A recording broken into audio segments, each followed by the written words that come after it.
tratar de conversar acerca de lo que ayer ya habíamos dado un marco inicial. Yo les había señalado ya a ustedes algunas situaciones que se venían dando en el marco de la aplicación del texto único ordenado de la ley 30364. Voy a pedir por favor que apaguen sus videos para que no se nos vaya a ir la línea del internet, ¿ok? Porque a veces a estas horas es un poco cargada. Bien, chicos.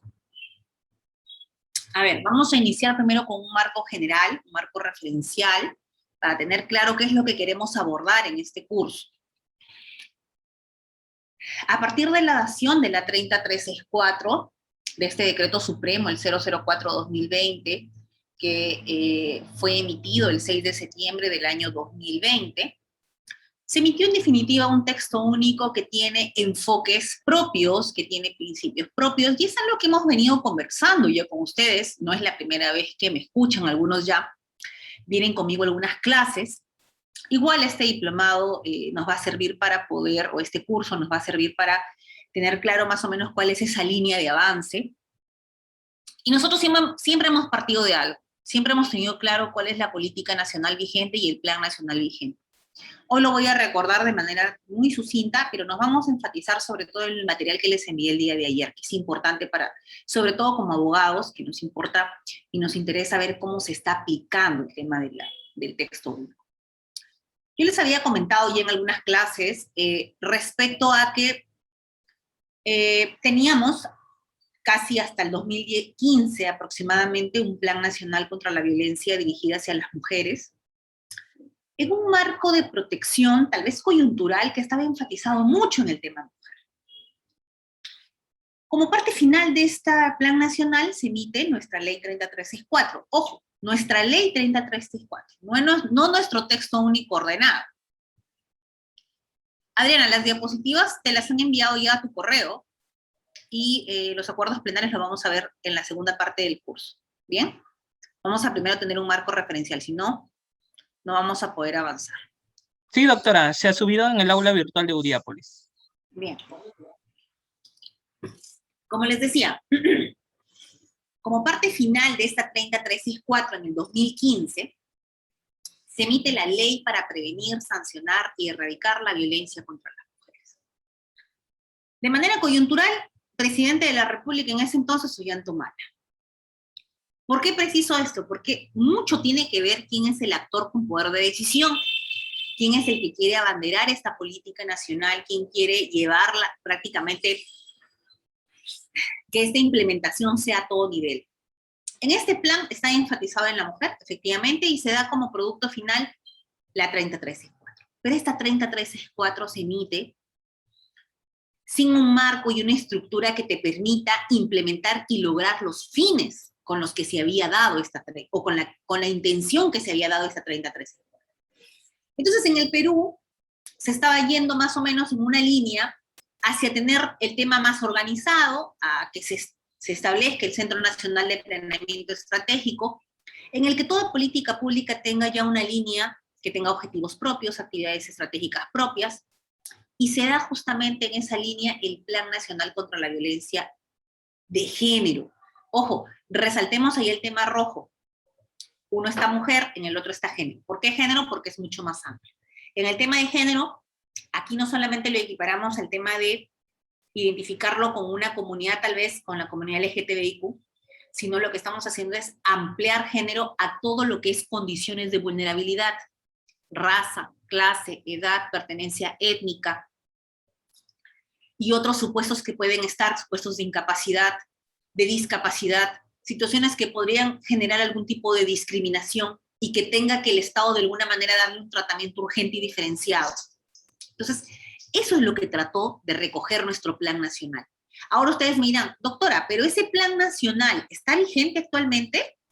Porque usted me está consignando ahí del 2016 al 2021.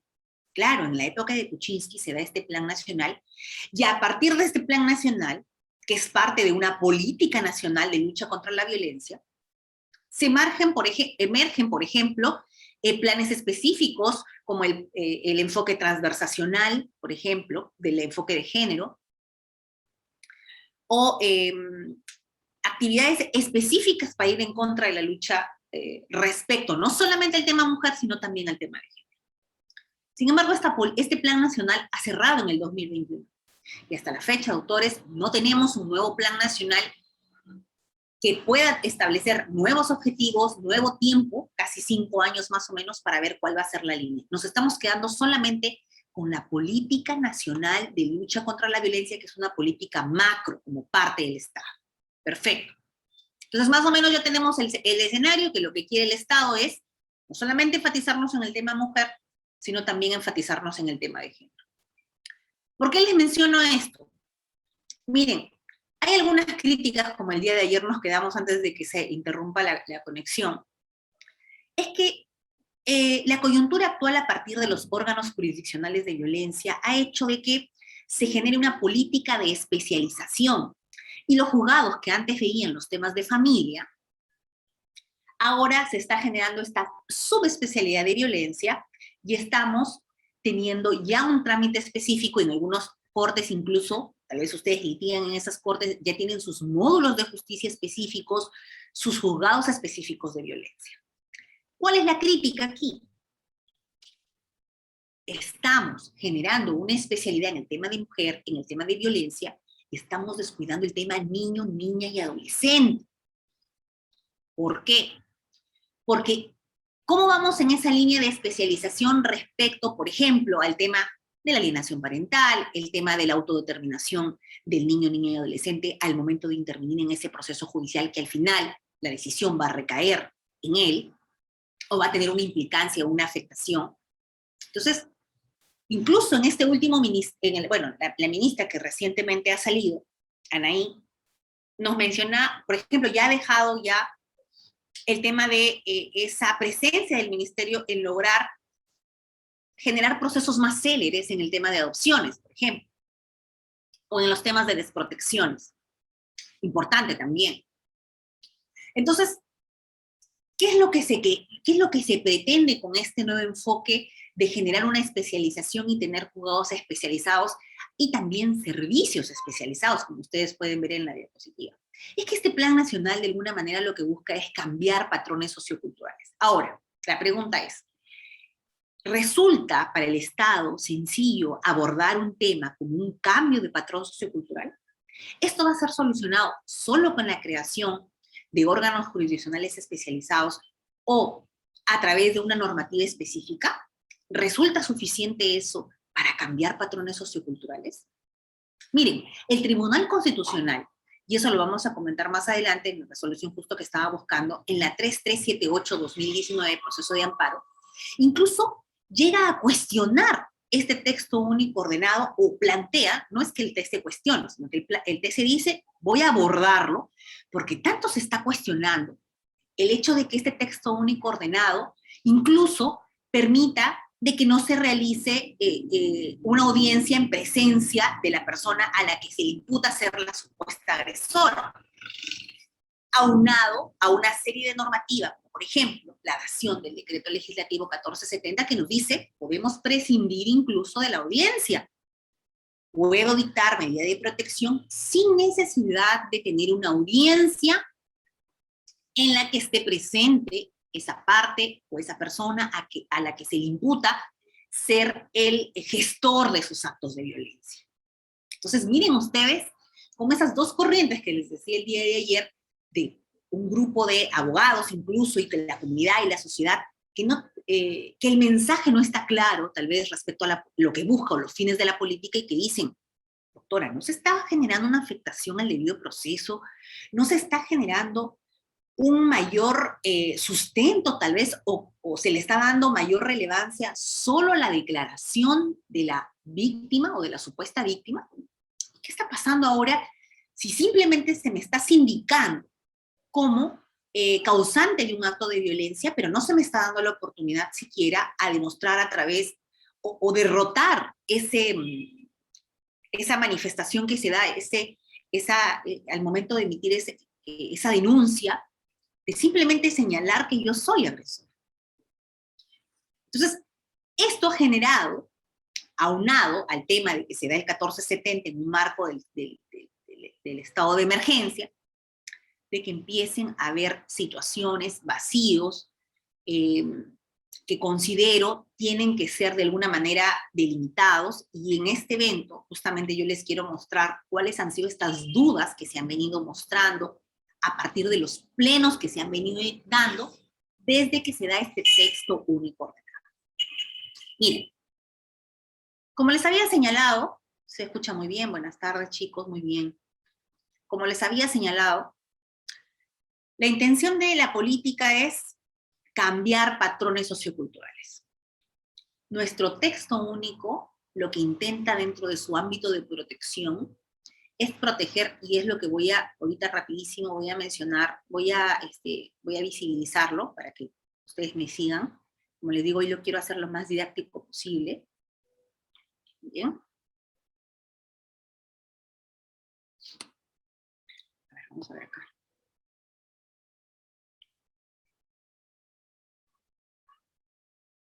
Aquí está.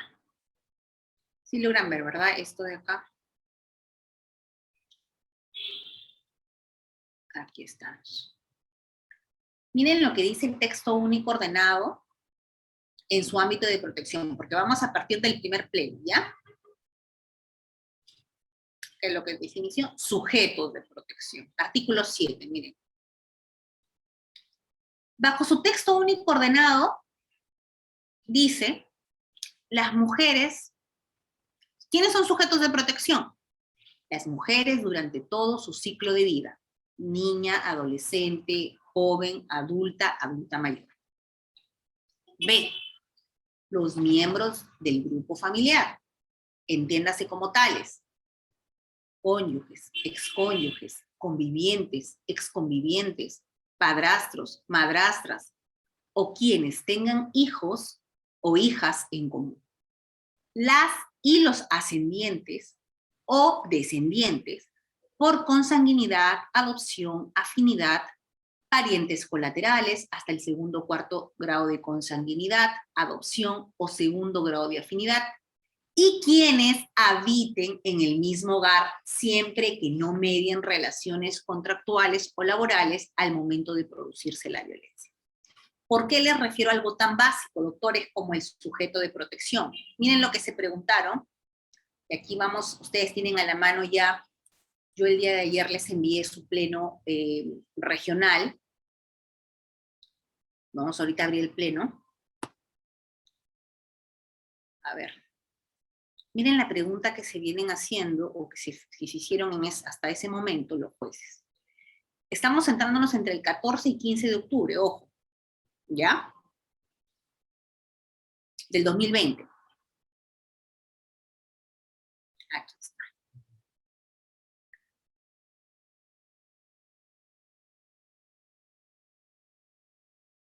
Ustedes se los he enviado ya, chicos, así que ustedes pueden guiarse también ahí. Miren. Eso se realizó el 14 y 15 de octubre de 2020, ojo. Primero debo enfatizar en que los plenos no son obligatorios, los plenos no son vinculantes, pero más o menos nos permiten ver cuál es esa línea en la que están avanzando a nivel jurisdiccional. Los jueces se preguntaron el 14 y 15, las medidas de protección a favor de los niños y adolescentes víctimas de violencia sexual ejercida por agresores que no son integrantes del grupo familiar. ¿Se procederá a dictar medidas de protección a favor de niños y adolescentes víctimas de violencia sexual ejercida por agresores que no son integrantes del grupo familiar? ¿Qué dicen ustedes? Hubieron dos posturas. ¿Por qué nos centramos en algo tan básico, no?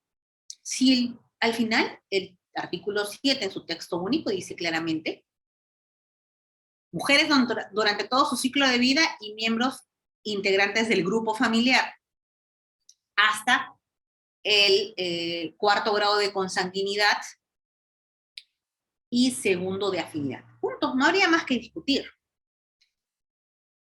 Sin embargo, miren por qué se preguntan esto. Y les pongo un caso clarísimo, que es lo que ha sucedido ahora. En el Perú, el tema de tener una vivienda propia, una vivienda Es muy difícil.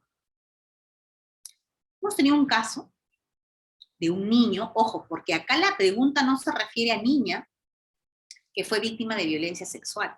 Porque, ojo, si fuese niña, chicos o doctores, no hay ningún problema, porque aquí las mujeres durante todo su ciclo de vida, o sea, aquí niña puede ser adolescente, puede ser joven, puede ser adulta mayor, está dentro del ámbito de protección.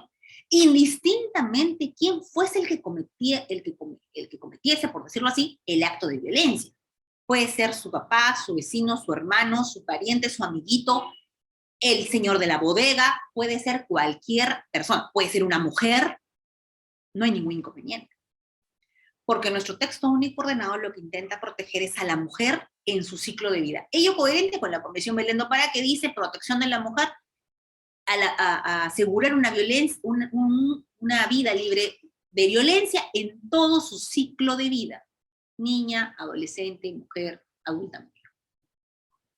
El problema de alguna manera surge cuando este texto único ordenado nos dice qué pasa con los que son niños.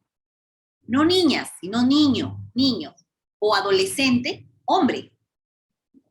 Y el sujeto pasivo, o sea, el que generó el acto de violencia, no coincide con que es, en este caso, un integrante del grupo familiar. Porque si fuese el papá sobre el niño, si fuese en este caso, el padrastro sobre la niña o sobre el niño, no habría ningún problema. Estamos hablando cuando el sujeto pasivo de esta violencia sexual, en este caso, es ejercida por agresores que no son integrantes del grupo familiar. Aquí empezó el problema. Entonces lo llevaron a un pleno, efectivamente. Acá Jim nos dice no. Miren qué importante tener claro esto, porque no es simplemente un tema matemático, de decir sí o no, o esto es un resultado específico. Yo les voy a contar en el caso específico por qué. Miren, se dan dos ponencias. La primera ponencia dice, sí, procede a dictar medidas de protección a favor de niños y adolescentes víctimas de violencia sexual al amparo del principio rector de razonabilidad y proporcionalidad establecida en el 2.6. Segunda ponencia dice efectivamente no se puede, porque el texto único no me dice que tiene que ser integrante del grupo familiar. Y sobre todo dice en relación a que el artículo tal me dice exactamente quiénes son integrantes del grupo familiar. Cada postura tiene su fundamentación, pero miren ustedes, yo me voy a ir porque no quiero demorar mucho en esto. Quiero decirles cuál es la postura que ganó en mayoría.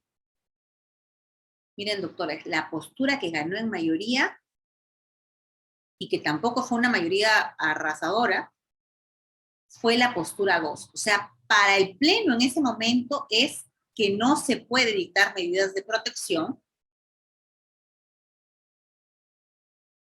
A ver.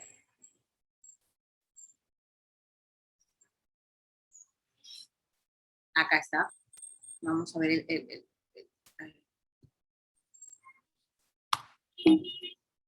quiero ver aquí. Quiero ver la conclusión. El grupo 9, el grupo 10. Tenía uno que estaba más resumidito. Acá está. Miren, ganó la segunda ponencia. Entonces, ¿cuál fue el acuerdo plenario? Acá lo tengo. Lo pueden ver en el margen derecho. Aquí está. No procede dictar medidas de protección a favor de niños y adolescentes víctimas de violencia sexual al amparo de la 3034, si es que no es un integrante del grupo familiar. Eso nos dice la mayoría. Ahora, doctores. Jim, a ver, vamos, Miguel Ángel primero. Violencia existe porque en el Perú siempre existió el machismo, no se puede permitir las mujeres tienen los mismos derechos. Bueno, está bien, Miguel Ángel. Alguien tal vez podría decir que sí, por el interés superior del niño, pero el Pleno dice que no. Jim, pero nosotros tenemos que tener claro que el Pleno no es vinculante. El Pleno lo que hace es una reunión de jueces, que ellos nos dicen más o menos cómo vamos, ¿Cuál es la línea? Ojo, la mayoría no ha sido una mayoría bastante, como les digo, consistente con una diferencia pues de votos muy amplia. Yo les digo por qué aquí hay que cuestionar. Les cuento un caso rapidito. Bajo esto, diría, si es que es niño, o sea, hombre, niño, que fue víctima de violencia sexual, yo no dictaría una medida de protección si es que le cometió, por ejemplo, su vecino, ¿ya? Pongámonos el caso. Pero miren en este caso tan puntual. Efectivamente, un niño de 8 años, víctima de violencia sexual, quien comenta que había sido en más de una oportunidad su vecino, había accedido a él de manera carnal. Hay un certificado médico incluso en el que se denota una laceración antigua. ¿Qué es lo peligroso acá? Porque ustedes dirán, doctor, al final eso se va a ir en el tema de la fiscalía y la fiscalía pues ya dictará lo que corresponde respecto pues al agresor o al supuesto agresor.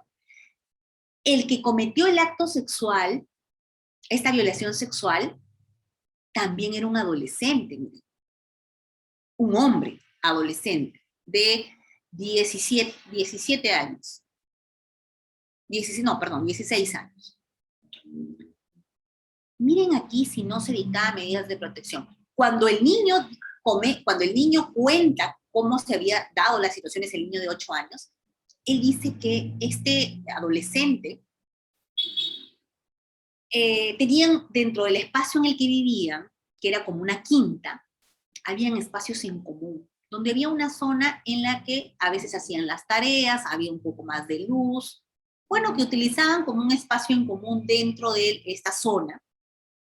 Como les digo, es difícil encontrar en el Perú, pues, viviendas que tengan todo de manera independiente, a veces dentro del Perú se da esa realidad, y que este adolescente tenía un celular en el que siempre les mostraba incluso a los niños de la zona, o los que vivían ahí,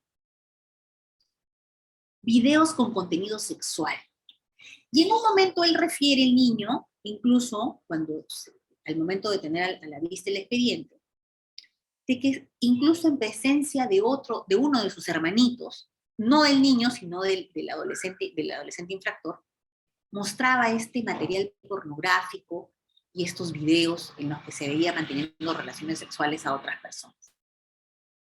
Miren ustedes, si la juez de violencia, de alguna manera, se centra solo en lo que dice el texto único ordenado y dice, no es integrante del grupo familiar, porque es el vecino, el sujeto pasivo es hombre, no es mujer, entonces yo no puedo dictar medida de protección a favor de este niño y en contra de este señor.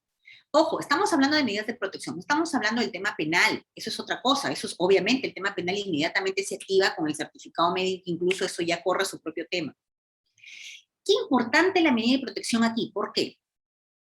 Porque no solamente son estos dos niños, o este adolescente con este niño, estamos hablando de espacios en común en los que incluso podría estar presente otros menores de edad. Y si dictamos una medida de protección oportuna aquí, por ejemplo, podríamos paralizar que mientras que dure el tema de la investigación penal, que tal vez eso lleve un poco más de tiempo, incluso como es adolescente en conflicto con la ley penal, tal vez para que se pueda activar esa medida de internamiento, esto es mucho más, tendría otro tipo de procedimiento. Entonces, hay que actuar de manera rápida. Y aquí se tendría que evitar, por ejemplo, como se dio, indistintamente, de que el artículo tal, como el artículo 7, no diga que es específicamente el sujeto de protección, sino dentro de un marco de protección, de una protección integral incluso, se pueda determinar que este adolescente tenga que estar supervisado, vigilado, que los padres se hagan responsables de que él no comparte espacios con los otros niños durante este tiempo. Y que son los primeros llamados por el tema de responsabilidad parental, los padres de este adolescente. Entonces, aquí sí yo puedo señalar de que es importante de que no hagamos esa distinción y simplemente digamos no o sí respecto a que si es que está dentro del espacio de sujetos de protección. Aquí considero que sí era importante que se dicte una medida de protección pese a que se estaba generando una violencia sexual respecto a un niño. Ahora ustedes dirán, doctora, pero a ver, se nos complica un poco el tema porque usted está diciendo prácticamente que cuando es niño se está haciendo una diferenciación. Es que si nos vamos a una interpretación literal de estos artículos, prácticamente nos está diciendo, si eres niña, te protejo en todo tu ciclo de vida. Si eres niño, me limito que solo tiene que ser el sujeto pasivo y el sujeto activo tiene que estar dentro de una relación de confianza, dentro de una relación dentro del mismo, que vivan dentro de un mismo hogar, dentro de un mismo espacio, que tengan un lazo de consanguinidad. Incluso te dice hasta qué cierto grado de consanguinidad tienes que tener. Vamos a ver las preguntas.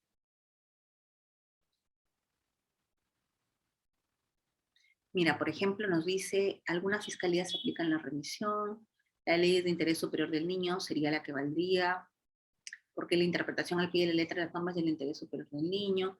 Esas formas de interpretar la norma al pie de la letra es lo que se cuestiona por lo que es la puerta de la corrupción, donde justifican dictámenes distorsionados, incongruentes, para la valoración de riesgo es severo.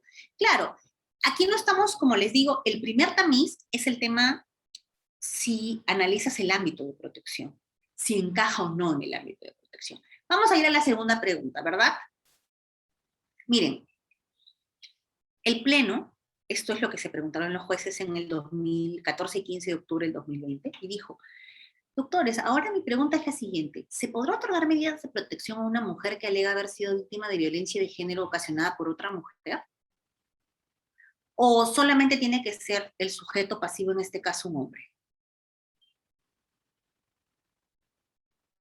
No la bueno, aquí en este caso, ustedes también, a simple lectura del artículo 7, podrían decir que dentro del ámbito de protección, mujer durante todo su ciclo de vida, indistintamente de quién lo cometa. Puede ser cometido por hombre, puede ser cometido por mujer, o por la persona que fuese a ejercer esta violencia de género. Entonces, lo que se está protegiendo es el sujeto pasivo. Ese es el ámbito de protección. Vamos a la tercera pregunta. Aquí creo que no hay dudas en el segundo. Aquí en este incluso se dice, ¿no? ¿Por qué se refiere, doctora, a la condición de tal? Miren, hay un súper cuestionamiento en este tema porque todavía, miren, pese a que ya estaba vigente el texto único ordenado, todavía habían algunos cuestionamientos sobre este tema. Otra cosa que pasó aquí, miren. Ante una nueva denuncia de violencia, y esta pregunta dio pie al Pleno Nacional. Ahorita les voy a mencionar las conclusiones del Pleno Nacional. La prevención de la competencia en materia de violencia familiar. Garantía versus eficiencia. Ante una nueva denuncia de violencia familiar en la misma jurisdicción que se dictaron las medidas de protección o cautelares, puede interpretarse la competencia prevista en el artículo 41.2 del reglamento de la 30.13.4 en sentido distinto al método literal. Se puede permitir el dictado de medidas de protección y cautelares por otro juez de la misma jurisdicción, pero distinto al juez que emitió por primera vez las medidas. Miren aquí, doctores, cómo ha cambiado el sentido. En este caso, este es en el 2020, se preguntaban si es que otro juez, porque va a llegar, como llegan con una incidencia, estas denuncias de violencia, llegaba muchas veces al juez de turno y cuando, por ejemplo, también se denunciaba un nuevo hecho de violencia, pero respecto a la misma pareja, por decirlo, cuando era violencia intrafamiliar, o cuando también la persona que era supuestamente la agraviada se convertía también en denunciada. Entonces aquí es donde se preguntaban y decían, esa nueva denuncia de violencia en la misma jurisdicción, en la que ya se dictaron medidas de protección, ¿cuáles son las reglas de la competencia aquí? ¿Puede ser dictado por otro juez de la misma jurisdicción, que es un juez distinto al que ya emitió las medidas de protección, o necesariamente las voy a tener que remitir al juez de origen? Miren, aquí sí yo debo decir que cambió el sentido. ¿Por qué? En este pleno dijeron, tuvieron una primera postura, vamos a ver acá rapidísimo.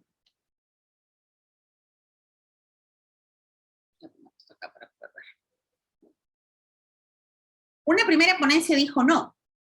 Según la interpretación del 41.2 del reglamento de la ley 3013-4, el juez que dictó por primera vez las medidas de protección o cautelares ante una nueva denuncia es quien debe conocer los nuevos hechos de violencia. Nuevos hechos de violencia. Para lo cual, dice, se debe acumular las causas generadas como garantía del debido proceso que importa el respeto por la competencia preestablecida normativamente. Es decir, la prevención de la competencia. Esa fue la primera ponencia. La segunda ponencia, ¿qué dijo? Que sí, que una interpretación teleológica nos va a permitir entender que el reglamento debe aplicarse solo en tanto el procedimiento o trámite generado no sea contrario al principio del interés superior del niño, a la debida diligencia, a la intervención inmediata y oportuna.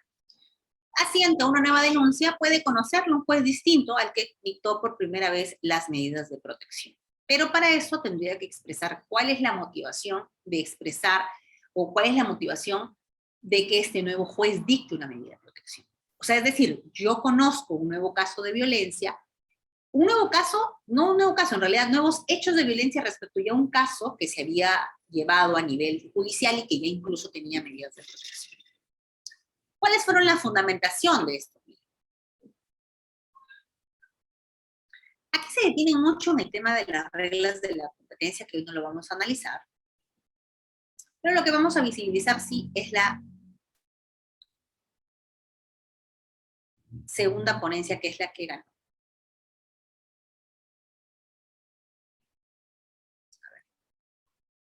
Vamos a ir a la ponencia ganadora.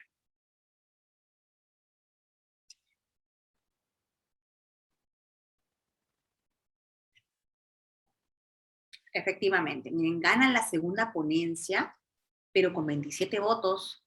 O sea, son 3 votos de diferencia. Eso es lo que quiero que ustedes tengan claro, que en la mayoría de estas situaciones que se han venido dando, no hay una diferencia muy grande. Significa que los jueces todavía tenían un poco dividido el tema de los criterios.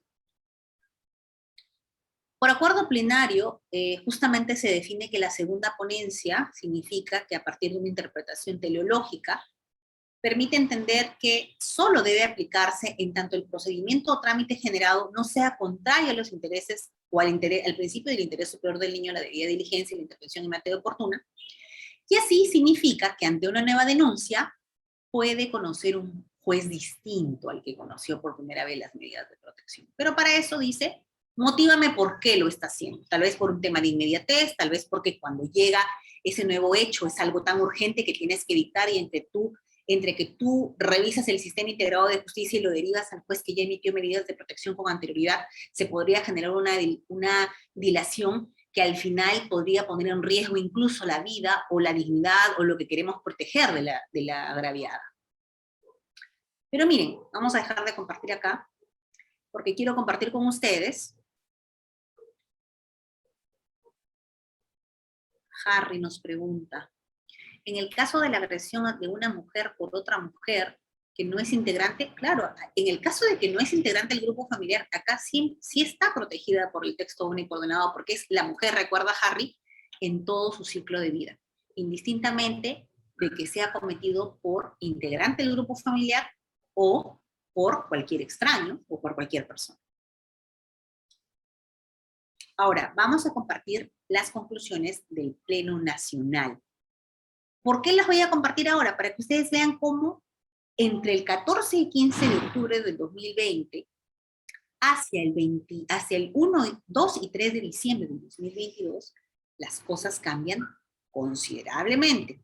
Se volvieron a reunir, pero ahora ya un pleno nacional de violencia.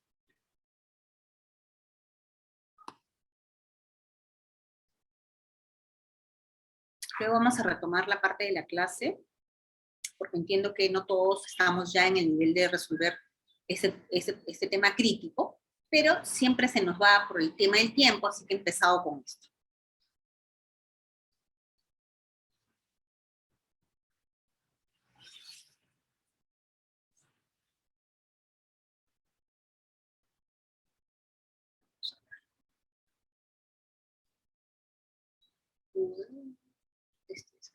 A ver.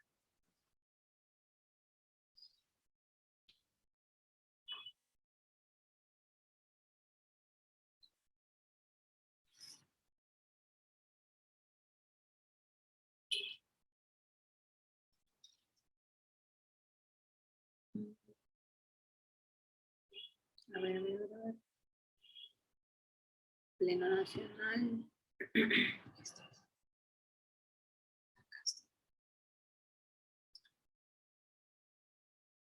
Miren, doctores, esas conclusiones de este pleno son prácticamente recién, porque se andaba en diciembre del 2022, diciembre del 2021.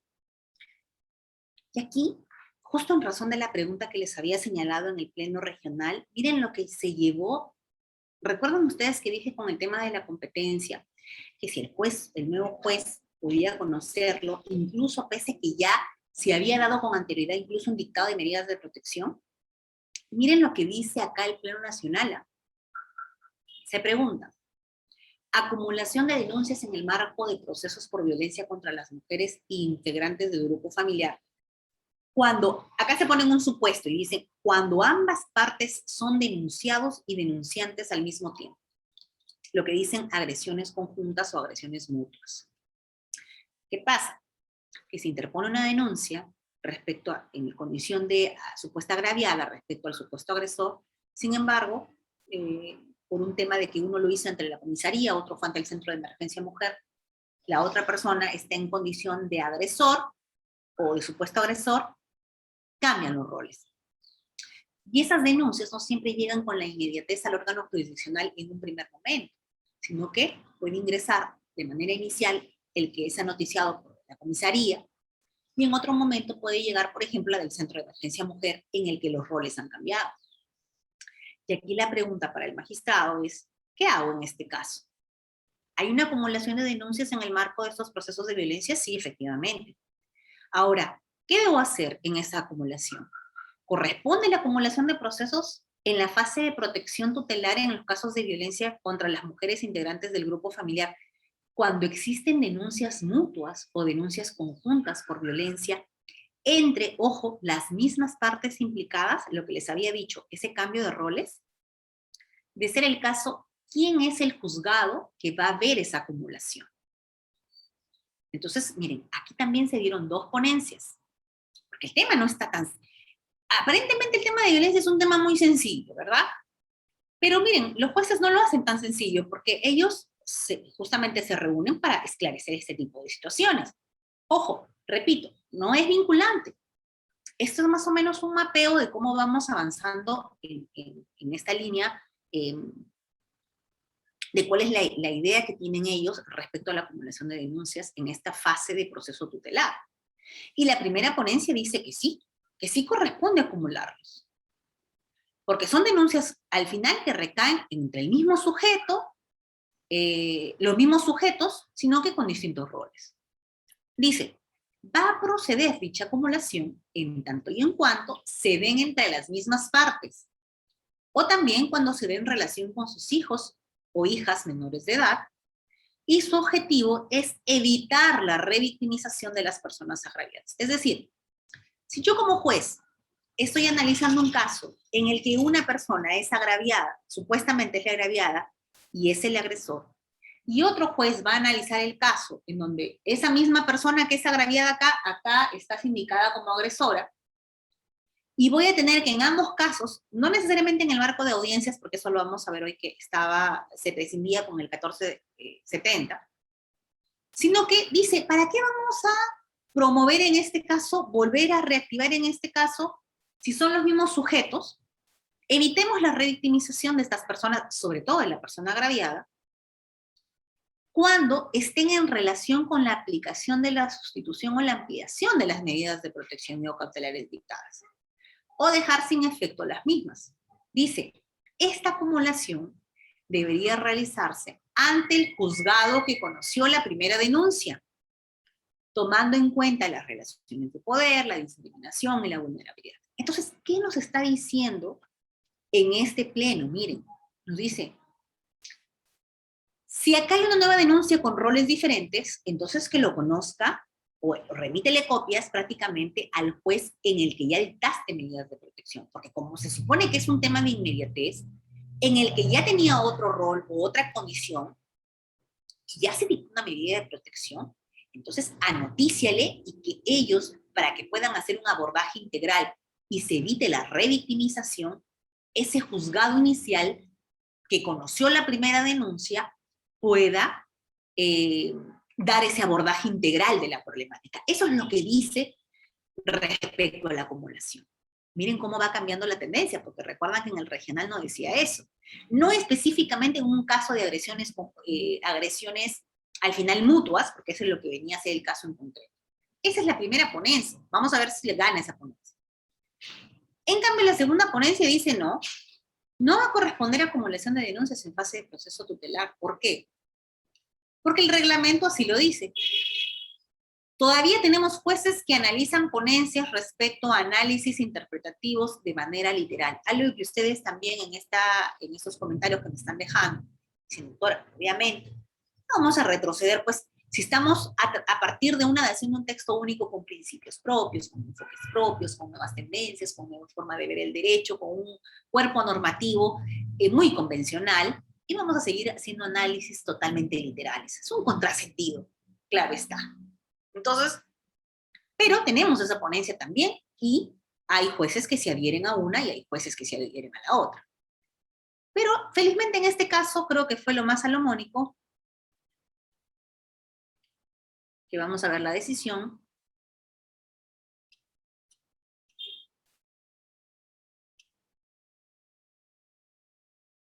Aquí sí, miren, se llegó a un acuerdo plenario por unanimidad.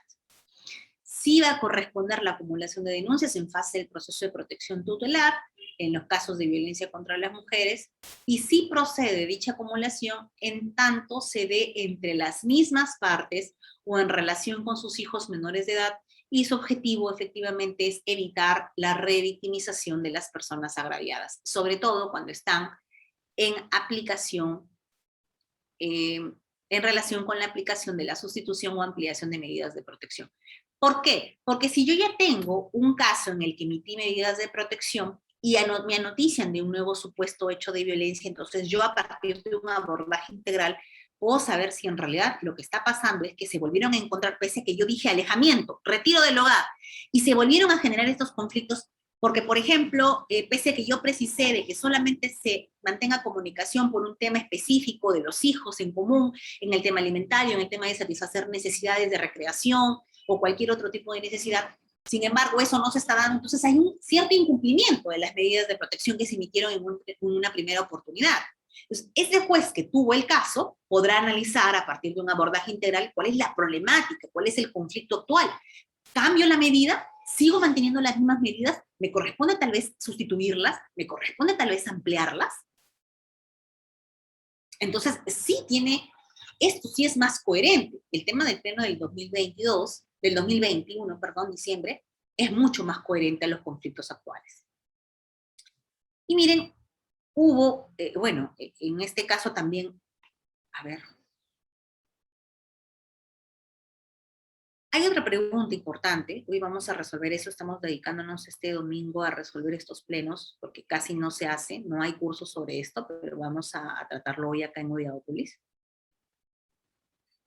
Algo que ustedes siempre me vienen preguntando, doctora, ¿qué pasa? Vamos a responder preguntas, ¿ya?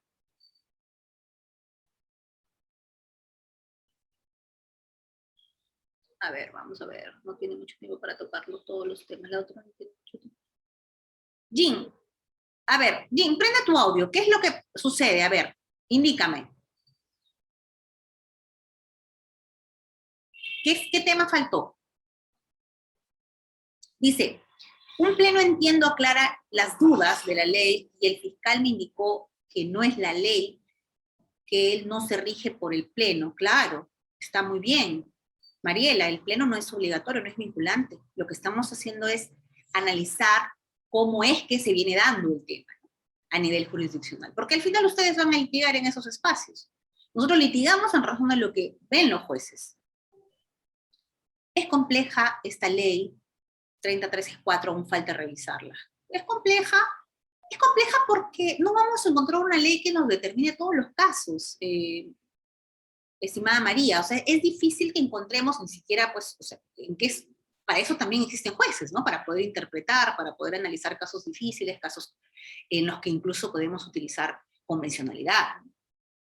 A ver, Benito nos dice, procede la acumulación con solo la referencia de la denunciante de haber sido nuevamente agredida la supuesta reincidencia. No, Benito, estamos hablando a un nivel judicial.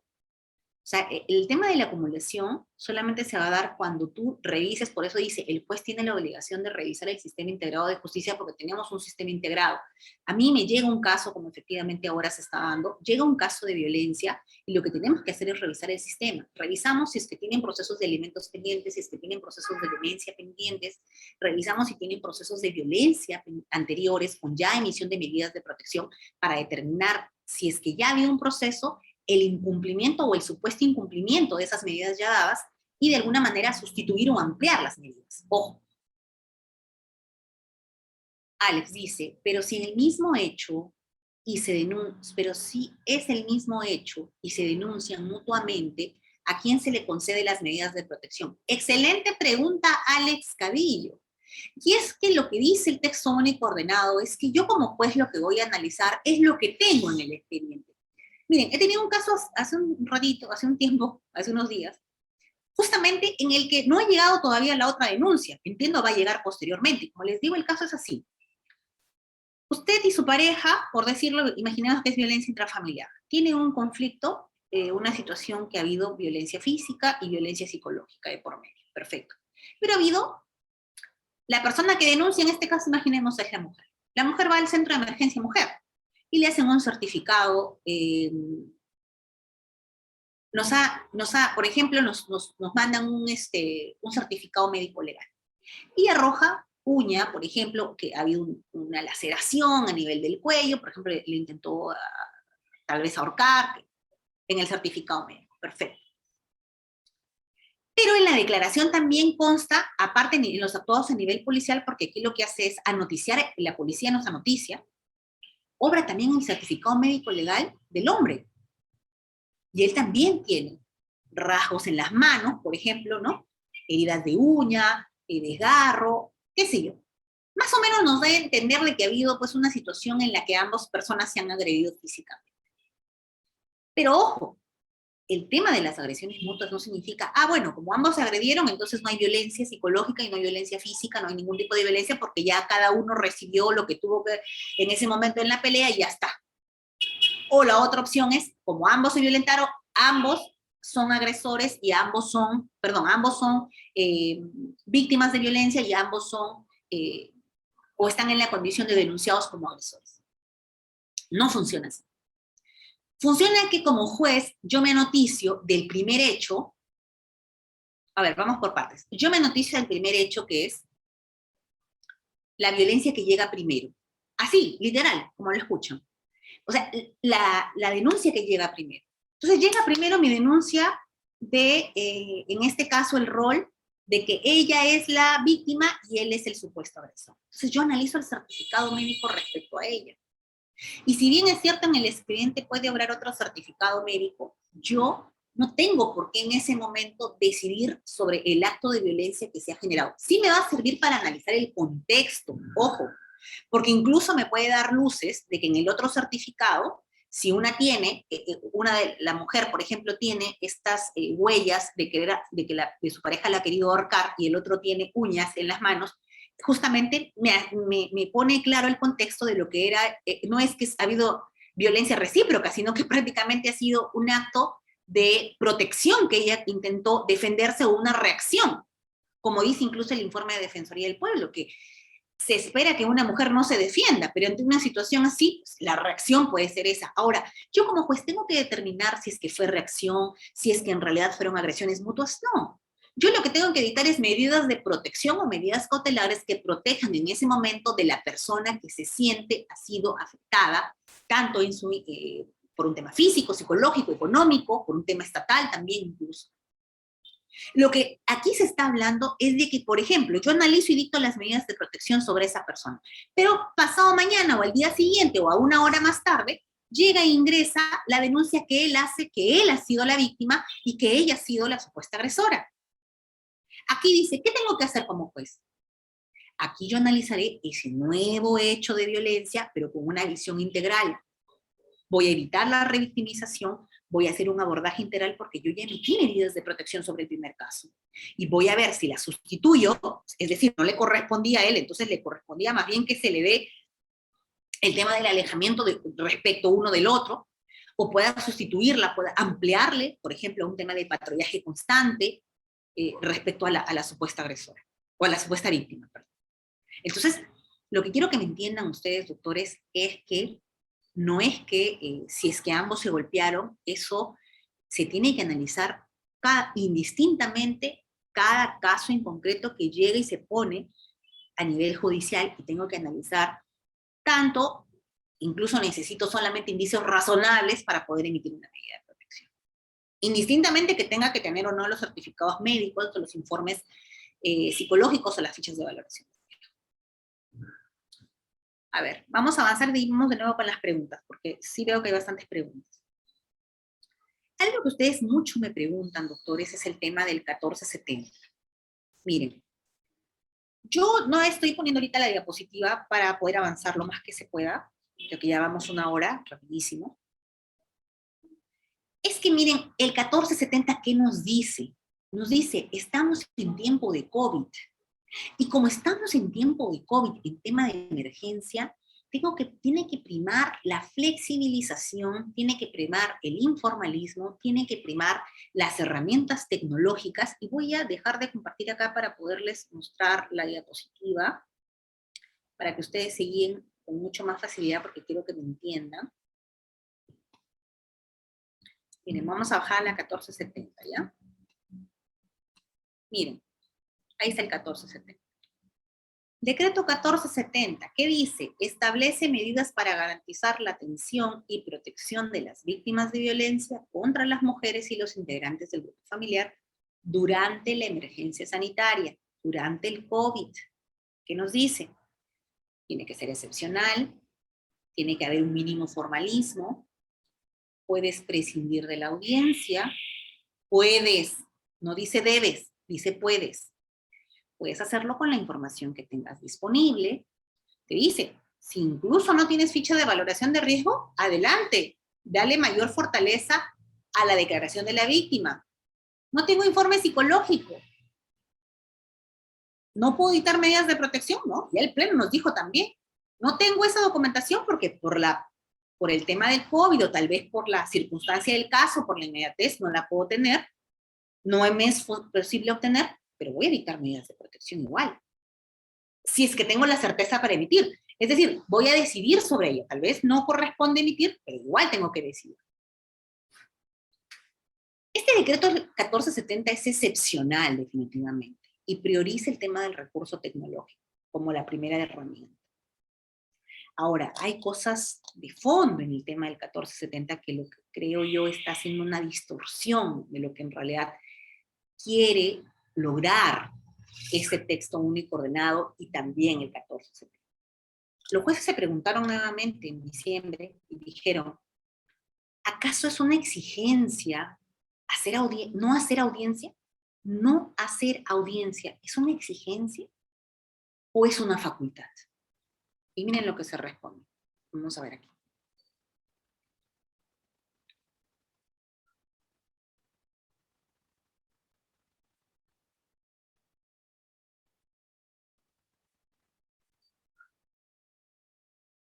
No sé si se está visibilizando.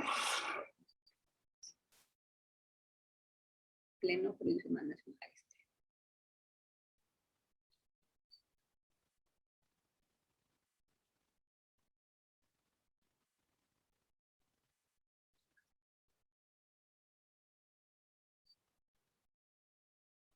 Aquí está. Y miren lo que dice la primera ponencia. En el marco del 1470, disponer una audiencia virtual de ser necesario, ¿debe el juez disponer una audiencia virtual de ser necesario y recabar más medios probatorios en caso de duda sobre el hecho generador de violencia? Dos posturas igual. Un bloque de jueces dice no. El 1470 me dice que debo prescindir y por ende no puedo hacer audiencia. Así, ese es el resumen de la primera ponencia. La primera ponencia dice, las medidas de protección y medidas cautelares dictadas en el marco del 1470, el cual establece lineamientos para garantizar la atención y protección de las víctimas de violencia durante la emergencia por COVID, debe ceñirse de manera estricta y literal. Otra vez, regresemos a los literales. Todos hemos coincidido acá. Estamos hablando de un texto único ordenado, con enfoques propios, con principios propios, con otro tipo de interpretaciones, y seguimos nuevamente con el tema literal. Debe ceñirse de manera estricta y literal a las reglas del artículo 4 del decreto legislativo que dice: no debe realizarse audiencias ni recabarse más pruebas que las que se encuentran en el expediente al momento de la solicitud de protección, de medidas de protección. Y miren la segunda ponencia. Claro que se puede hacer una audiencia virtual. Las medidas de protección y medidas cautelares dictadas en el marco del de 1470, norma que establece lineamientos para garantizar la atención y protección de las víctimas de violencia durante la emergencia sanitaria, deben ser dictadas interpretando el artículo 4 de dicho decreto legislativo de manera sistemática, con los principios rectores y los enfoques que describe la 3034, y por lo tanto, de manera excepcional, y en caso de duda, no dice por regla general, ojo, de manera excepcional y en caso de duda sobre la verisimilitud de los hechos de violencia, se debe recabar otros medios probatorios de ser necesarios, o incluso pueda convocarse a una audiencia virtual con la agraviada para que en el marco de la inmediatez digital pueda recabar más elementos que permitan determinar la verosimilitud del hecho. Voy a dejar de compartir un ratito para que ustedes me escuchen con mayor detenimiento aquí. Miren, doctores, el 1470 nos dice excepcionalidad, nos dice prescindencia de la audiencia. Perfecto. Y les pregunto a ustedes, sobre todo ustedes que están que les gusta el tema de violencia, por eso están capacitándose en el tema de violencia. Los jueces están haciendo audiencias en el tiempo de COVID. ¿Están haciendo audiencias? Pues nos estamos quedando nada más con la sola declaración de la víctima. ¿Y acaso no es por eso que los abogados se quejan y dicen, doctora, falsa denuncia, doctora, solamente ella dice que me sindica a mi patrocinado que él ha sido el agresor y ya le dictaron medida de protección, ya no puede ver a sus hijos, pese a que hay un proceso de tenencia, pese a que hay un proceso de régimen de visitas? Pero como es violencia, entonces nos quedamos con la declaración de la víctima.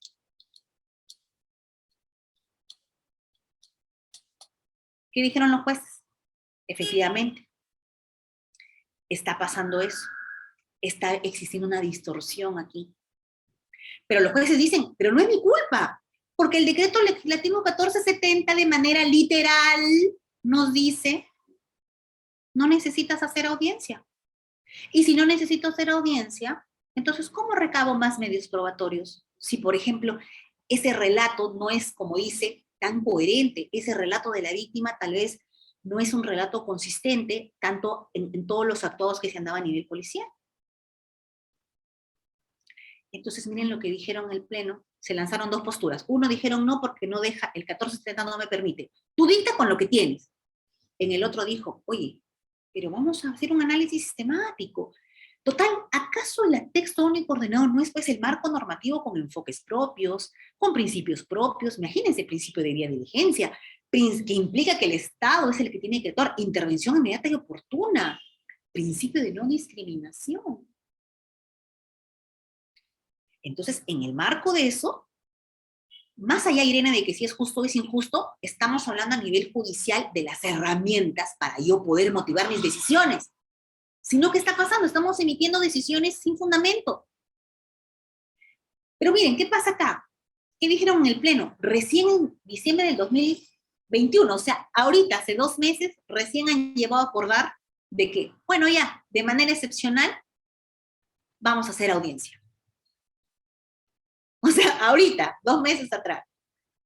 El problema es que ya el pleno lo dijo, pero como no es vinculante, al menos yo que vea, no se está haciendo audiencias igual. No sé si ustedes me están, que hagamos un estándar, una situación estadística, Incluso en el tema de audiencia que dice ahí para escuchar a la víctima. Ojo, en ningún momento estamos hablando del supuesto agresor. Ahí él no está, no existe.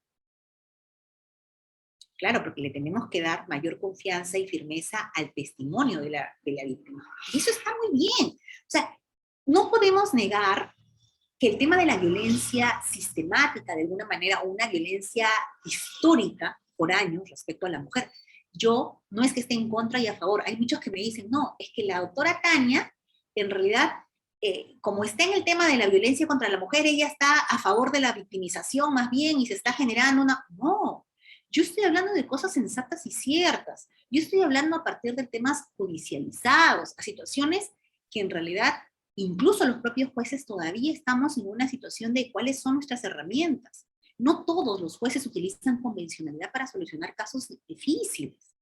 Ahora, ¿qué nos compete a nosotros como abogados? Ustedes como abogados tienen que exigir, pues, en el caso de que no hay un relato que no ha podido ser derrotado o que es fácil de derrotar, tal vez un argumento o una sindicación que se puede dar, pues utilizar los recursos correspondientes. Miren lo que se ha empleado en un juzgado específico en la Corte de la Libertad.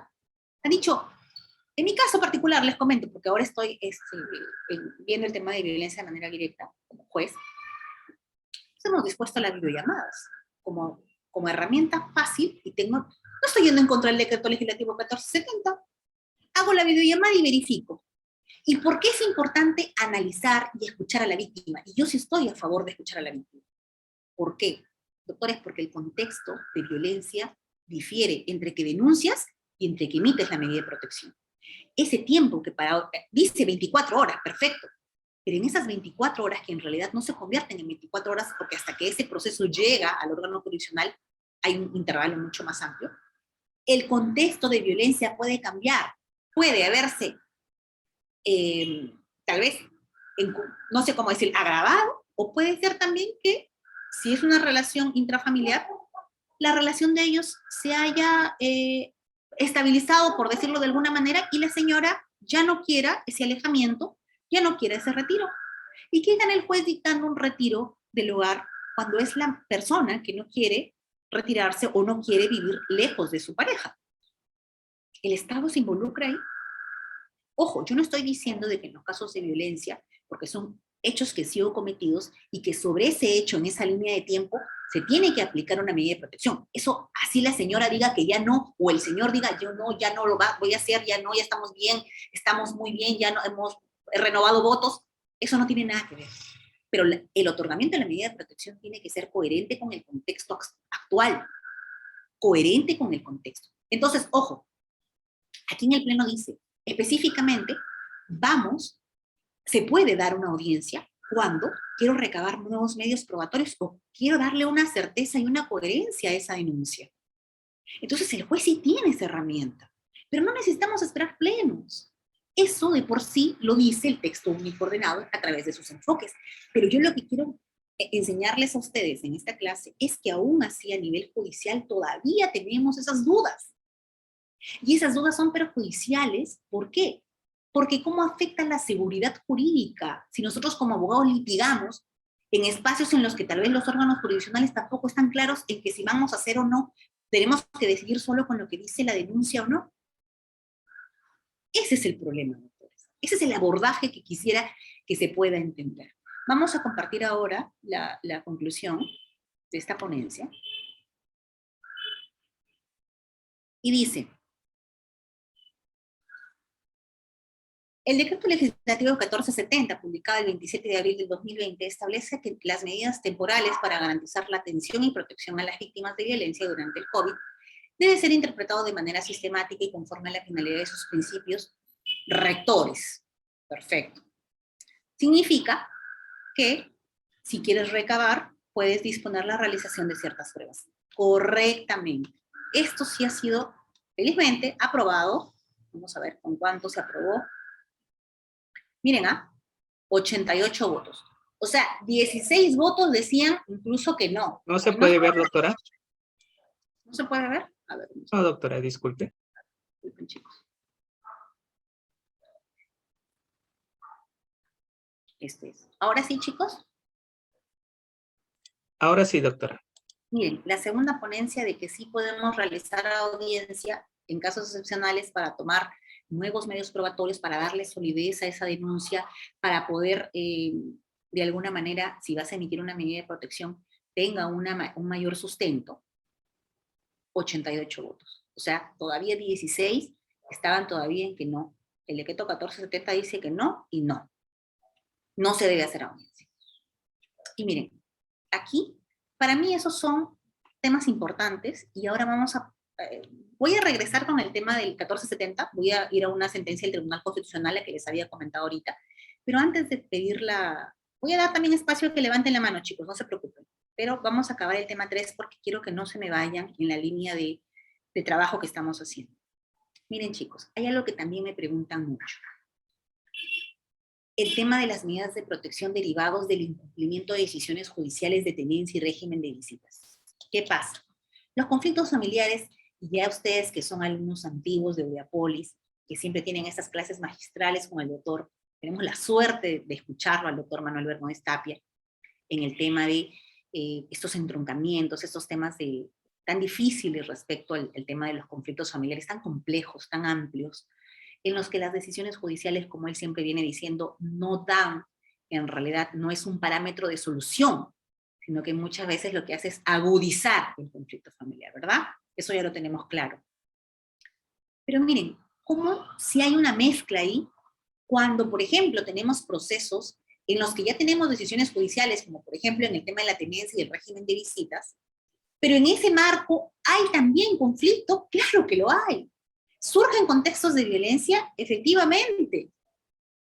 ¿Cuántas personas tenemos, doctora? Yo tengo acá mi sentencia, incluso con calidad de cosa juzgada sobre mi tenencia, mi régimen de visita, no me permite ver a mi hijo. No me permite realizar mi régimen de visitas con externamiento, como así se ha decidido. Eso también se cuestionan los jueces y dicen, hey, ¿qué pasa cuando ya tenemos decisiones judiciales en otros procesos, en otros juegos de familia, y sobre ese tema surgen conflictos de violencia? Como juez de violencia, puedo dictar una medida cautelar, porque en este caso ya sería respecto a medidas cautelares, que pueden variar o pueden incidir incluso sobre una tenencia y un régimen de visita que ya fue dado en una decisión judicial en otro proceso. ¿Qué dicen ustedes? Me imagino que ustedes han visto ese tipo de casos, ¿no? Les han llegado, sus patrocinados les han dicho, doctores, ¿qué hacemos? Miren, no me dejan ver, está ejerciendo violencia, mi hijo llora, está mal, está el informe psicológico porque no me permite verlo, pese a que está la decisión. Yo ya, doctora, lo he cuestionado a nivel judicial incluso, pero miren, el tiempo de demora en los juegos de familia, recién lo he puesto en conocimiento, y ¿cuándo se irá a resolver ese incumplimiento? Y yo necesito ver a mi hijo ya. Entonces, son situaciones que se vienen dando. Y eso también se pregunta, no puede ser, doctores, miren, y dicen, ¿será procedente analizar el dictado de medidas cautelares referidos directamente a la tenencia y o régimen de visitas provisionales? ¿Por qué decimos provisionales? Porque el juez de violencia no va a decidir si es cautelar, como puede fijar una pensión de alimentos, podría disponer una disolución de bienes, un régimen de visitas, una tenencia incluso, puede hacerlo. En el marco del artículo 3233 del texto único. Vamos a verificar si es 3233. Acá lo tengo justamente el texto abierto. Para que ustedes tengan clarito el artículo. 3.4 es. Medidas cautelares de oficio o a solicitud de la víctima. Ahí está. Las medidas cautelares que se pueden emitir. Incluso dice, pueden resguardar pretensiones de alimentos, régimen de visitas, tenencia, suspensión de patria potestad, acogimiento familiar. Mucho se da en el tema del acogimiento familiar, en el tema de violencia sexual, cuando, por ejemplo, tenemos padres que han descuidado totalmente a sus hijos en espacios, no tienen ningún control de ellos, y ahí se tiene que dar también el tema del acogimiento familiar. Disposiciones de bienes y otras situaciones que sean importantes para garantizar justamente el bienestar de la víctima. Entonces, miren qué se pregunta acá. Dice, ¿será procedente analizar el dictado de medidas cautelares referidos a tenencia y régimen de visitas de manera provisional en contexto de violencia contra las mujeres y los integrantes del grupo familiar en el marco de la 3034? Ojo, cuando ya existan decisiones judiciales emitidas en procesos concluidos sobre tenencia o régimen de visitas, o incluso cuando estos estén en trámite, yo puedo decir que estoy siendo, o que mi hijo o yo soy víctima de violencia cuando hay un proceso ya en trámite de régimen de visitas y puedo alegar que producto a eso se está generando un contexto de violencia. ¿Qué creen que va a hacer el juez de violencia? ¿El juez puede inmiscuirse ahí? O dirá, hey, si ya hay una sentencia, eso yo no puedo cuestionarla, yo no puedo analizarla porque eso es atentar contra la cosa juzgada, ¿verdad? Eso sería en un contexto civilista, en un contexto totalmente cerrado. Pero los jueces también se preguntan y dicen, miren, primera ponencia, en un proceso especial de tutela referido a la violencia contra las mujeres y los integrantes del grupo familiar. Primera ponencia, no es posible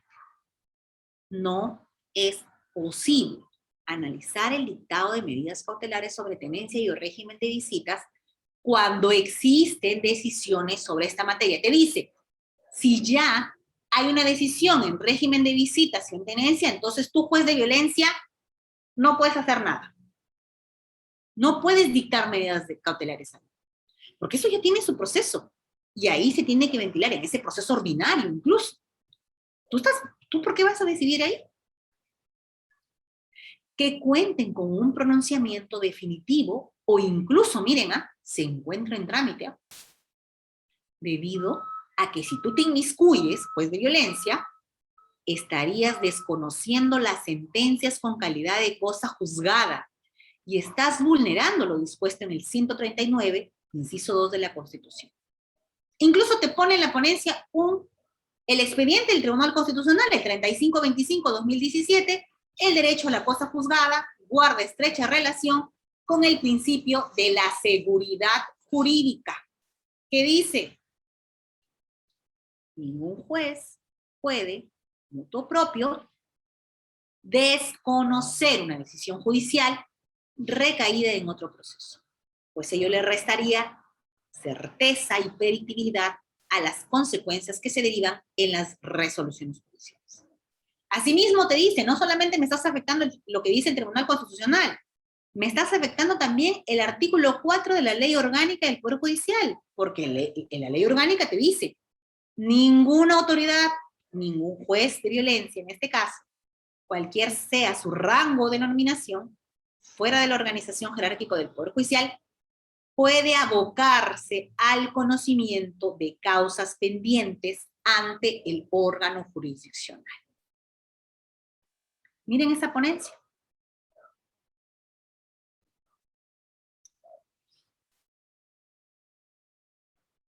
No, Jean, esa no es la respuesta, Jean. Vamos a ver a otro. Miren, ese no es el motivo. No es que en casa de niños no hay cosas jugando, no es eso. Son las facultades del juez de violencia. El juez de violencia no solamente está viendo el caso de niños. El juez de violencia ve todo lo que es grupos vulnerables. Segunda ponencia. Sí es posible analizar el dictado de medidas cautelares referidos a la tenencia y o régimen de visitas cuando existen procesos en trámite sobre la materia, cuando dice, vamos a ver, siempre y cuando concurran circunstancias especiales que pongan en riesgo la vida y la integridad de las personas integrantes del grupo familiar, ello en concordancia con los objetivos de la Ley 3034 y sus normas reglamentarias y modificatorias. ¿En qué se modifica? Miren, ¿cuál es el fundamento de por qué sí podría el juez de violencia, según la segunda ponencia, vamos a ver cuál es la que gana, inmiscuirse en este caso? Bueno, estamos hablando de la palabra inmiscuirse, que no es la más adecuada, pero sí podría emitirse una medida cautelar. Se fundamenta porque la violencia en sí de las mujeres, contra las mujeres y los integrantes del grupo familiar, en el que puede estar niños, niñas, adolescentes, adultos mayores, tienen como característica singular ser cambiante, cíclica y espacial en el tiempo. y por ende puede configurarse, miren, puede darse la violencia antes de un proceso judicial, durante un proceso judicial, incluso después de tener una sentencia dentro de un proceso ordinario. En este caso, un proceso que aborda la tenencia y el régimen de visitas. Por tanto, ante un hecho de violencia grave, ojo, acá lo que tendríamos que analizar es que si es violencia o no. Las jueces y juezas de familia están facultados a dictar medidas cautelares sobre dichas medidas, sobre dichas materias. Miren, incluso en plena ejecución de la sentencia con cosa juzgada. ¿Pero por qué? Dada la urgencia de la situación y la necesidad de dar una protección inmediata a las víctimas. Ahora, ustedes dirán, doctora, o sea, ¿significa que el juez de violencia me puede emitir una medida cautelar temporal respecto a esta tenencia, incluso me la puede variar, pese a que ya hay una sentencia en otro juzgado, o esté en trámite ese proceso de tenencia, o incluso antes de que yo interponga el proceso de tenencia? Sí. Bajo esta postura, sí. ¿Pero qué te dice? Ojo, posterior a que yo dicto esa medida, en el caso que corresponda, estas medidas cautelares podrán ser ratificadas, modificadas o extinguidas por el juez ordinario. Entonces, lo que considero yo, doctores, y es algo que he visto en la judicatura, y creo que es lo que está fallando, es el tema de la ordinarización. La vía específica, la vía que en realidad puede analizar ese contexto respecto a la pertinencia de quién se le tiene que dar la tenencia, el régimen de visitas y o demás materias de familia, son los jueces de familia. Si nosotros nos vamos a quedar en los limbos de las medidas cautelares y luego la víctima, según lo que dice el artículo 3.8, les invito a leer, creo que es el 3.8, 3.4, dice, el juzgado de violencia en este caso informa a la víctima sobre su derecho a informar, sobre su derecho de iniciar el proceso sobre las materias a las que se refiere el párrafo anterior, es decir, régimen de visitas, tenencia, suspensión, patria potestad, y a su solicitud, a su solicitud o con el Ministerio de Justicia y Derechos Humanos para que actúe de acuerdo a sus competencias. Ahora, ¿se está dando la ordinarización o nos estamos quedando con las medidas cautelares nada más? Aquí creo que es importante que como parte de ese engranaje se establezca como parte de esta debida diligencia estatal, generar un enlace, que es lo que estamos tratando de lograr nosotros, con, por ejemplo, la defensa jurídica gratuita. Y que diga a la víctima de violencia, que ya de manera integral le estamos dando incluso una medida cautelar adicional a su medida de protección, si se le fija una pensión de alimentos, por ejemplo, como medida cautelar de pensión de alimentos, enlazarlo con la defensoría gratuita para que ordinarice ese proceso de alimentos. Si le voy a dictar una de régimen de visitas, también darle ese enlace para que con la defensa jurídica gratuita, dadas las condiciones de la víctima, en el caso que no tenga los recursos, ordinarice. ¿Qué significa ordinarizar? Que lo vaya a ver el juez de familia. Si bien es cierto, como juez de violencia puedo tener esas facultades de definir medidas cautelares temporales, considero que la línea y la vía en la que en realidad se va a poder dilucidar ello va a ser la vía específica del ámbito de familia. Eso es importante. Pero aquí, doctores, con este pleno nos abre la posibilidad, ¿no? No es obligatorio, pero ya ustedes pueden ver aquí incluso, miren, cuántos votos tuvieron. Vamos a ver acá.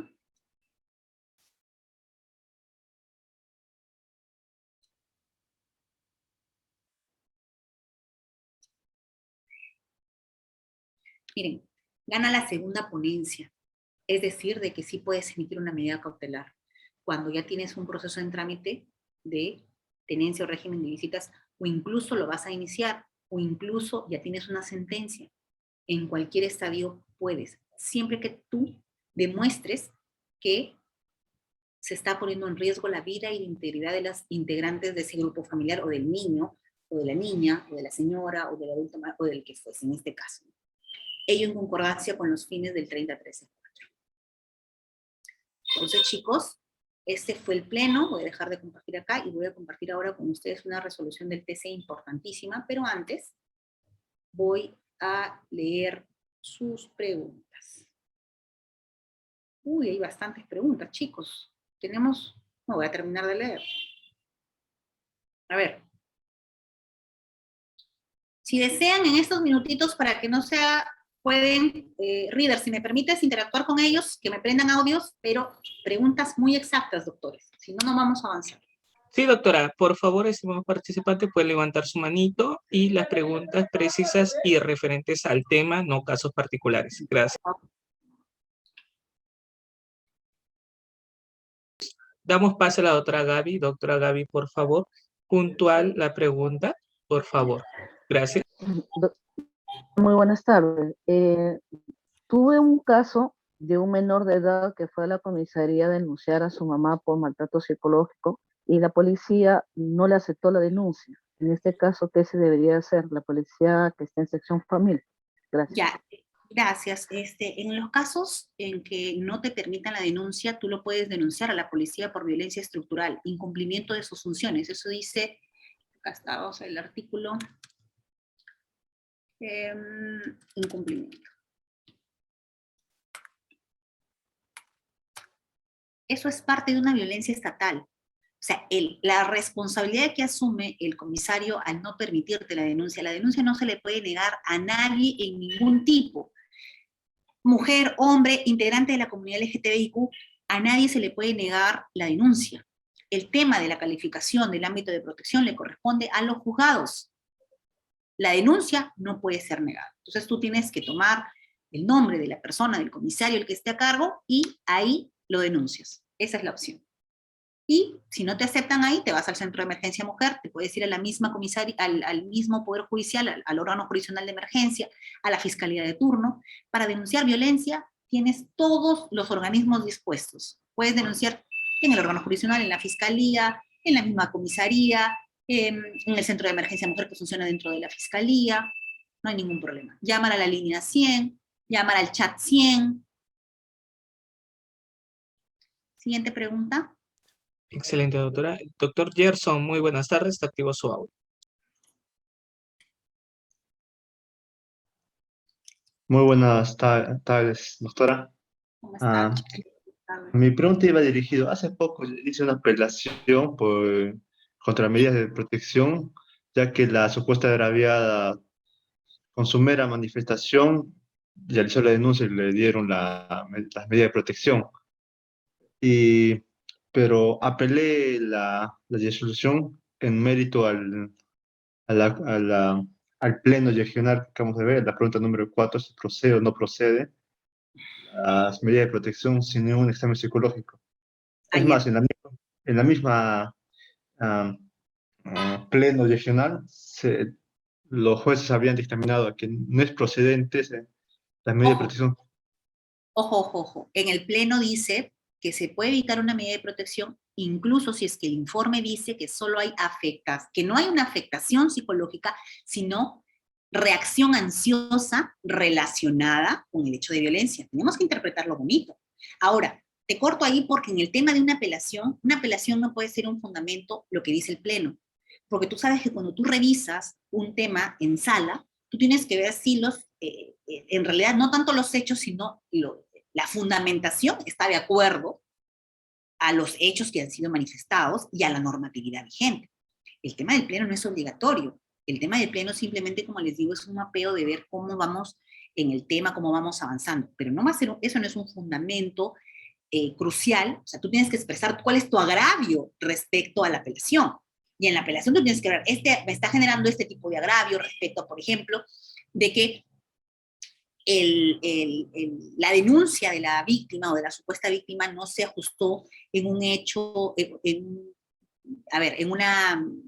denuncia coherente, sostenida, que era fácil de derrotar y que lo que derrotaba justamente era tal o cual otro medio probatorio que derrotaba esa denuncia.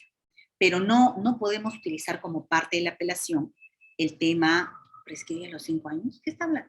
En el caso de... Chicos, hay una pregunta antes, por favor. Yo quisiera que cuando se me haga la pregunta a mí, la que estoy dando la respuesta, en este caso, miren, no podemos confundir. He visto que han dado una respuesta de que la medida de protección tiene tiempo, vigencia. No, doctores. Las medidas de protección van a seguir estando vigentes, no importa el número de años, van a seguir estando vigentes hasta que el contexto o la situación de riesgo no cambie. ¿Y quién va a determinar la situación de riesgo? La única persona que determina si el riesgo ya no existe es el juez, por favor, chicos. O sea, ahí sí, no nos apresuremos a dar una respuesta que son 20 años, eso no varía. Regresemos al tema del doctor de la apelación.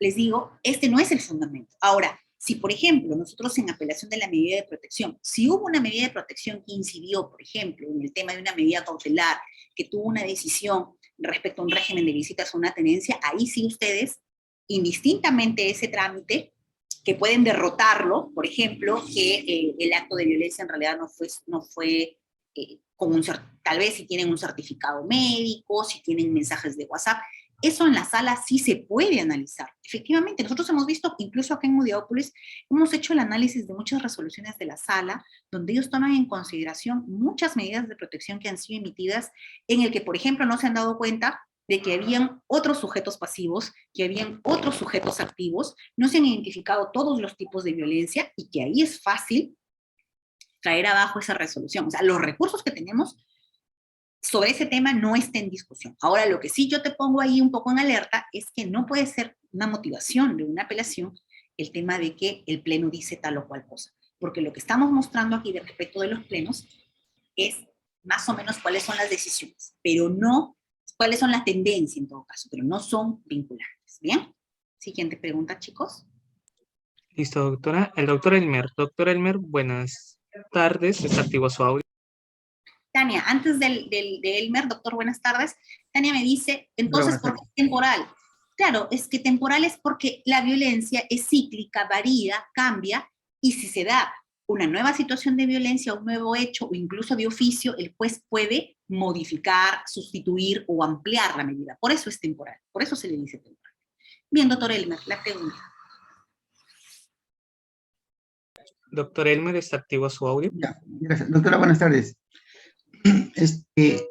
En la sentencia 3378-2019, el Tribunal Constitucional en el Fundamento Jurídico 56 ha establecido que el sujeto pasivo de la violencia familiar no solo es la mujer, en consecuencia también puede ser el hombre. Perfecto.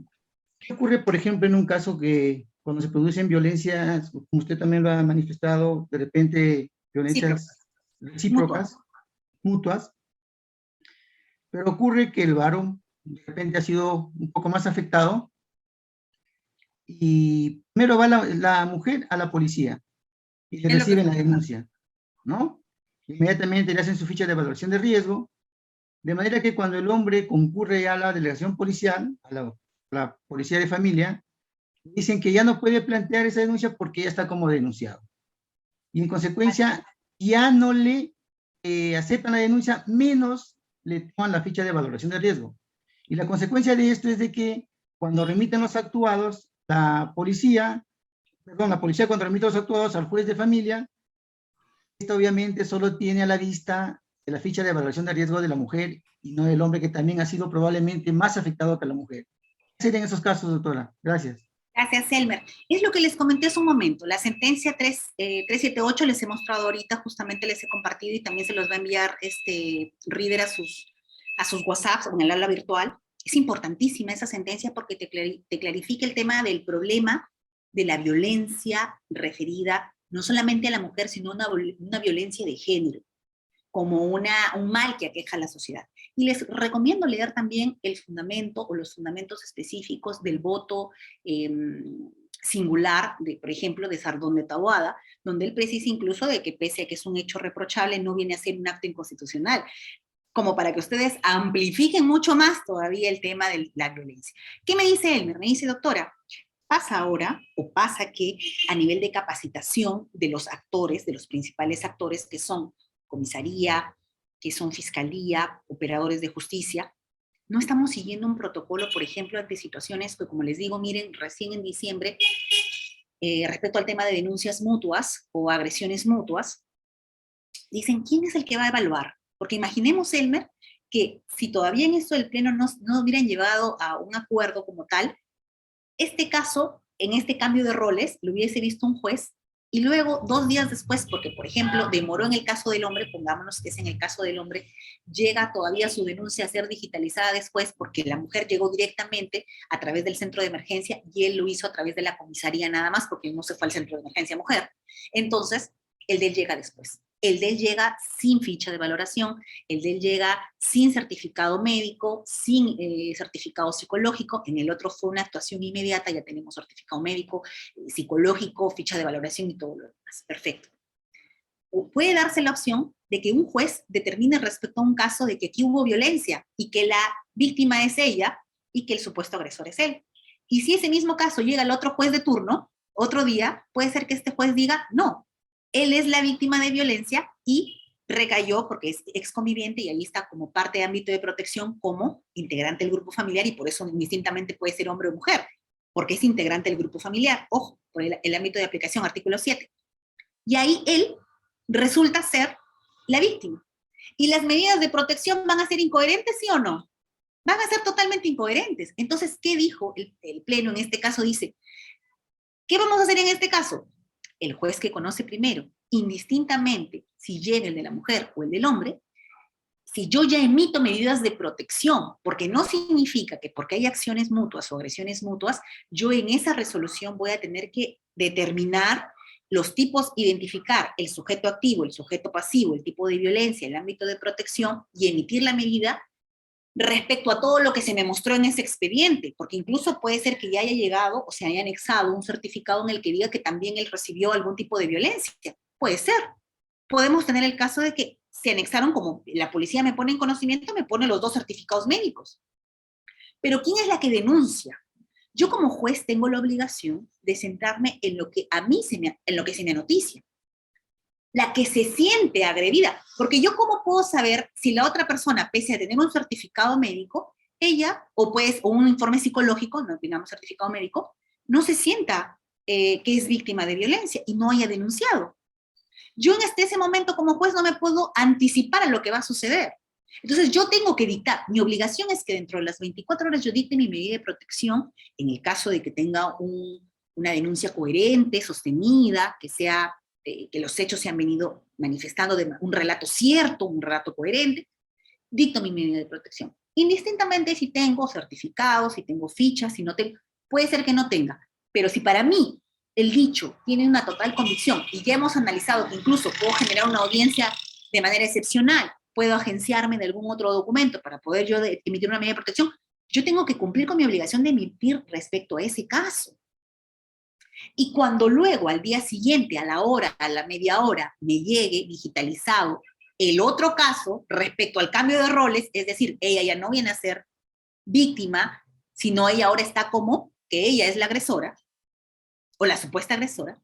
Entonces yo, que ya he visto ese caso, y ahí dirás, doctora, pero ¿cómo el juez va a saber cuántos casos? Sistema Integrado de Justicia te dice que tienes la obligación de revisar el Sistema Integrado de Justicia y no solamente verificar si ya hay una denuncia previa de violencia o ya hay medidas de protección previas. Te dice, revísame, porque esa es parte de la debida diligencia, si ya hay un proceso de alimentos tal vez, para que tú no digas, y medida de protección, fijo una pensión de alimentos porque tiene 3 hijos y ella no trabaja, le fijo una pensión de alimentos. Oiga, doctora, ¿pero qué no ha visto que ya hay un proceso de alimentos? No, pero es que eso no está en la denuncia. Claro, no está en la denuncia, pero está en el Sistema Integrado de Justicia. Entonces yo tengo que tener todo ese espacio para poder analizar el contexto familiar y el conflicto completo. No puedo dictar simplemente medidas de protección solo con un dicho. Eso es lo que quiero que entendamos. ¿La responsabilidad es del denunciante o es del operador jurídico que tiene que, para tomar una decisión, pues agenciarse mínimamente de todos los actuados? Y en este caso, mira, Llega este caso posteriormente a la media hora, yo aquí analizo un nuevo supuesto en el que los roles son distintos y tendré que emitir medidas de protección también si es que encuentro un relato coherente. Esto. Ahora, yo ya no voy a ser incoherente con la medida que ya emití. Si yo veo que en este nuevo relato, entiendo que este relato es también consistente, que en realidad ha habido, puede ser agresiones mutuas, o tal vez en algunos supuestos, más bien la agresión ha sido de este lado, yo necesito indicios razonables. Yo no voy a probar nada porque no estoy en el ámbito penal. Eso ya lo determinará el ámbito penal, si es que fue reacción, si es que en realidad le quiso retirar, el rasguño en la mano fue porque le quiso ahorcar. Entonces, eso lo determinará el ámbito penal. Yo lo que tengo que hacer es, ante este nuevo hecho de violencia, o ante este nuevo caso de violencia, perdón, o digitalizado, yo tengo que no emitir medidas incoherentes con la que ya emití. Entonces, ¿qué me queda a mí? La sustituyo, o sea, si había dictado una determinada medida, la sustituyo. Si había dicho, por ejemplo, que en una medida cautelar, que el niño esté momentáneamente, se quede con la señora, por ejemplo, que se le evite el régimen de visitas con externamiento, que se prohíba eso porque eso está afectando tal vez, y acá veo otro contexto, entonces yo las puedo sustituir, o las puedo ampliar, por ejemplo. Solamente había dicho alejamiento, pero ahora no, tengo que pedir un patrullaje preventivo, un patrullaje constante que esté ahí porque la violencia es inminente. Pero ya permite que a nivel judicial exista una coherencia. Ahora concluyo con esto. Doctores, el tema de que ambos se hayan golpeado no significa que no se van a dictar medidas de protección. No significa que ya hay un saldo que fue cubierto. Indistintamente, cada una de las personas que han sufrido esa agresión, así sea mutua o no, si se siente afectada y víctima de violencia, sea el hombre o la mujer, en una relación, en este caso, que sí está protegida por el texto único en el artículo 7, pueden denunciar. La policía no puede negarse a recepcionar la denuncia, ya que porque llegó antes el otro ya no puedo, ya no te hago ficha, eso no está, ahora ya no funciona. Si eso pasa, ustedes tienen que denunciar más bien a ese operador que se está negando. Que existen falencias en el sistema, pero no hay opción de negarse a la denuncia, a recepcionar una denuncia, y menos a que se dé una ficha de valoración, a que en ese momento, si se tiene a la mano, que se ordene y te dé el oficio para que te vayas a hacer tu examen psicológico o tu examen médico-legal. Bien, gracias, Elmer. Siguiente pregunta, por favor. Sí, doctora. Doctor Elmer, muy buenas tardes. Está activo su audio. No, ya había preguntado el doctor Elmer, creo que siguiente, o si le quedó alguna duda, tal vez no hay ningún problema. Ah, no. Y entonces paso a la doctora Linda. Doctora Linda, muy buenas tardes. Está activo su audio. Buenas tardes, doctora Tania. Buenas tardes con todos. Doctora Tania, lo que yo le quería preguntar. Lo que acaba de decir último, desgraciadamente la policía suele pasar que el que llega primero saca sus garantías. Así ha sido ambas agredidas o lo que ha pasado, otra persona insultada, no aceptan las medidas. Eso es lo que ha pasado. Yo he visto varios casos en que también cuando uno va a poner una denuncia, por decir, ha sido amenazada cara a cara, la persona la ha amenazado, y al no tener pruebas, suele pasar que no aceptan. Te dicen, no, tienes que venir con pruebas, que cómo puedes denunciar, y a veces hay mucha injusticia, sucede mucha injusticia en las comisarías. Uno tiene que ver de dónde sacar pruebas, ¿no? Porque desgraciadamente ahorita ningún vecino te apoya. Ninguna persona que vio, tú le pides por favor, tú vistes, no, ayúdame, no se quieren meter, doctora. Y a veces ocurren muchas injusticias en que algunas denuncias no pueden ser porque no tienen prueba. O sea, prácticamente yo como personas que he ayudado le digo, o sea, la persona X tiene que venir casi ahorcada, casi no sé qué, para que ustedes recién hagan caso. Yo creo que yo sé que hay personas que a veces mienten, que han mentido, y hay personas que están detenidas injustamente, presas injustamente, ¿no? Pero no todos son los mismos casos, ¿no? Porque mayormente te piden acá las pruebas.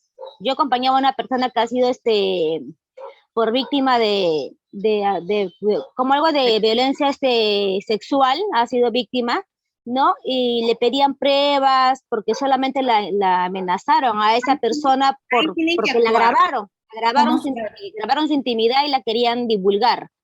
Y ella no tenía pruebas. ¿Quién tenía las pruebas? Su agresor, y no le creían. Pero las cámaras del agresor sí grabaron eso y no le querían hacer caso hasta que ella recopile pruebas. ¿Y en qué Claro. quedó? En nada. Linda, a ver, yo entiendo tu sentimiento ante un sistema que no funciona. Lo que estamos tratando aquí de hacer es más o menos analizar el enfoque legal. Tal vez tenemos otra oportunidad donde podamos...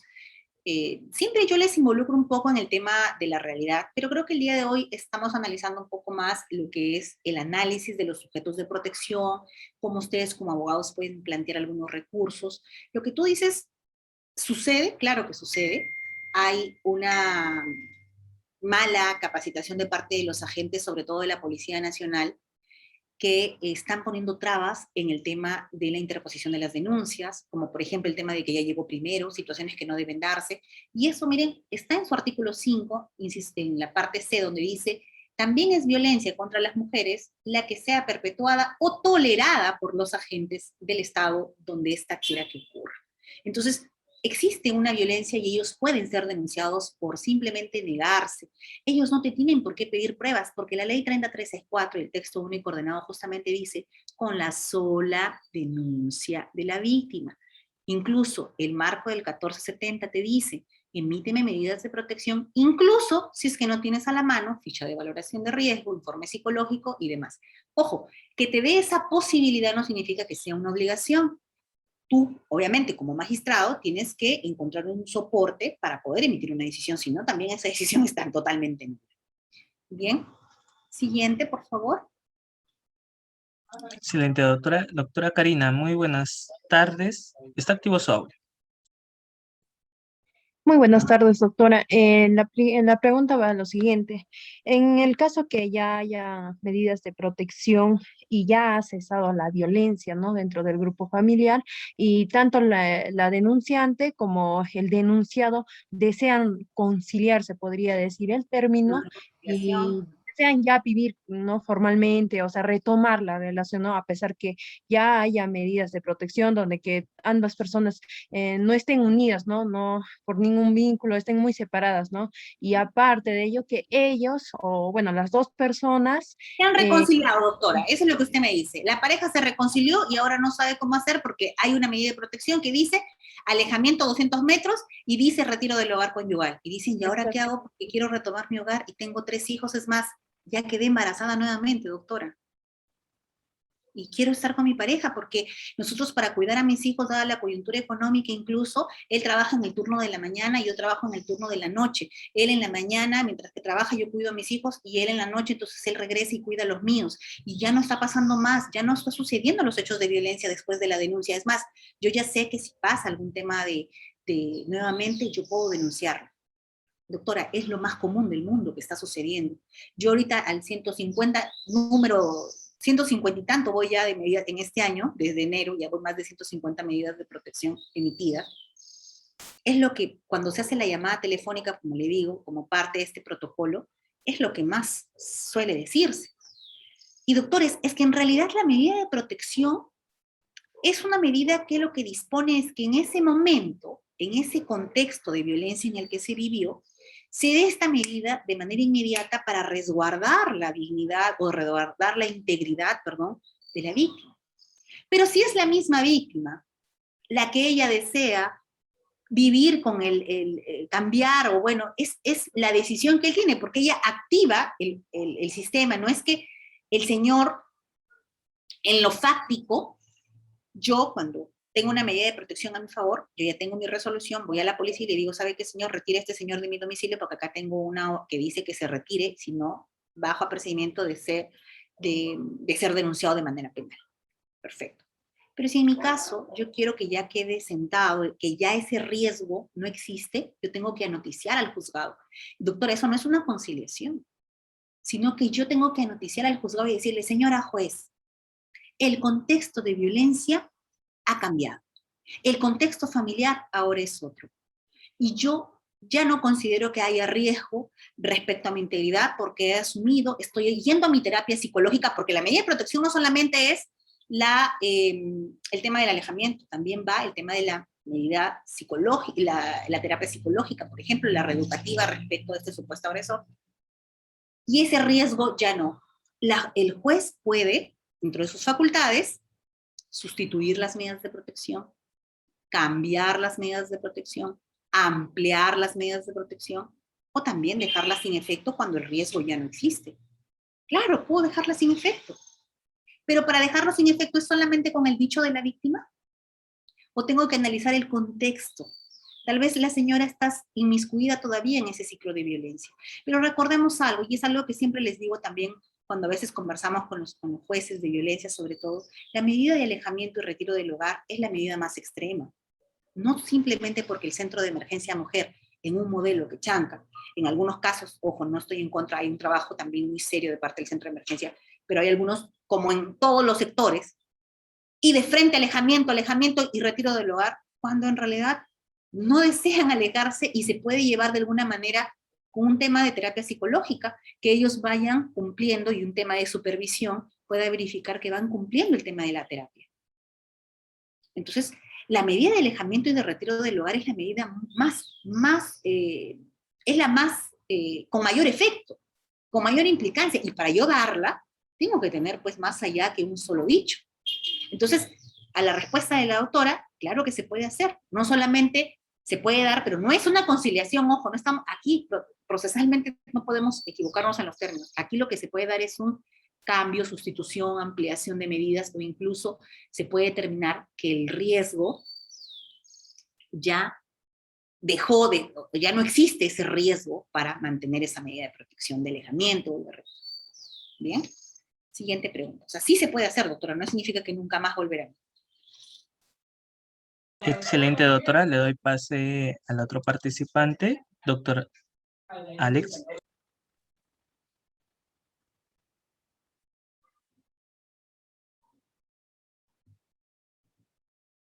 Bueno, doy pase al otro participante, doctor Edwin. Doctora, buenas tardes. Doctora, la pregunta es referente para poder cambiar esa medida de protección con alejamiento del hogar del presunto. ¿O quieres cambiar la de alejamiento? Esa es mi pregunta. En un caso, cuando el juez dicta la medida de protección y al agresor hace de que le pueda sacar del... Correcto. Al supuesto agresor le saca del domicilio con la policía, le hace retirar todas sus cosas y resulta que horas más adelante están juntos, de repente la presunta agresora con el presunto agresor, y esto, ¿cómo queda? Y normalmente hacen su convivencia. ¿A través de qué se podría modificar esa medida de protección que dictó lo que es el juez? ¿Con un escrito o dando de conocer al juez que llevó el caso? ¿En qué sentido se podría dar esa modificación? Bien, como les he dicho, doctores, lo que ustedes me mencionan es lo más común que se está dando. El tema de que los actos de violencia, por eso es una violencia cíclica, es una violencia constante, no se agota, la violencia no desaparece con el hecho de retornar a vivir en el mismo hogar. Entonces, va a depender la evaluación que haga el juez respecto a los nuevos hechos por los que se pida que cesó el riesgo, por los que se pida que se amplíe incluso las medidas, o por también que se sustituya la de retiro por otro tipo de medida. Entonces, va a depender la evaluación que haga, pero lo que ustedes tienen que hacer es anoticiar al juzgado. Ahora, va a depender mucho de quién es el que quiere, porque usted dice, yo como juez no me voy a ir a verificar en cada caso, ya se cumplió el retiro del hogar, porque la señora puede tener su resolución que dice ahí que a la otra persona se le retira, pero ella puede ser que no la quiera ejecutar, que ella no quiera traer a la policía para que la policía venga y retire al señor del hogar. Ella quiere que se quede ahí pese a tener su resolución. Sobre eso, doctores, yo como Estado no puedo sustituir. Existe un grado de responsabilidad, sí, en el tema de la verificación, de la supervisión, del cumplimiento de las medidas y las decisiones judiciales, pero ya va a partir de la decisión de esta víctima. ¿Cómo hago yo para hacerle un abordaje integral? Le adiciono terapia psicológica, hago un tema de supervisión de patrullaje, por ejemplo, que la policía esté atenta si se suscitan nuevos hechos de violencia. Entonces, pero yo tampoco puedo sustituir la actuación. Entonces, ustedes lo que tienen que hacer cuando pasan ese tipo de casos de que se reconcilian o demás, es anoticiar que ese riesgo ha sido disminuido, para que se sustituyan las medidas, para que se... Y si es que dicen que ese riesgo ha desaparecido, que se deje sin efecto dichas medidas. También se puede hacer. Todo eso es a nivel de ese proceso, pero como les digo, va a corresponder mucho de esa evaluación si es que en realidad el riesgo disminuyó, o tal vez el riesgo se incrementó, o el riesgo desapareció. Pero sin eso no podemos hacer. Ahora, una cosa es lo que dice a nivel judicial, y otra cosa es a nivel de lo fáctico. A lo nivel de lo fáctico hay muchas víctimas que deciden, se cambian de lugar, viven de nuevamente, porque en un tema de, incluso el domicilio que dan es una casa alquilada y ahora se van a vivir a otra zona con ellos, y es algo que supera, pues, doctores, el tema de lo judicial, ¿no? Lo que se pretende es protegerla, pero si ya la persona tiene por decisión propia, pues las actuaciones son bastante limitadas, ¿no? Bien. Otra pregunta, por favor, ya para ir cerrando, chicos. Muy bien, doctora, doctor Elisba. Muy buenas noches.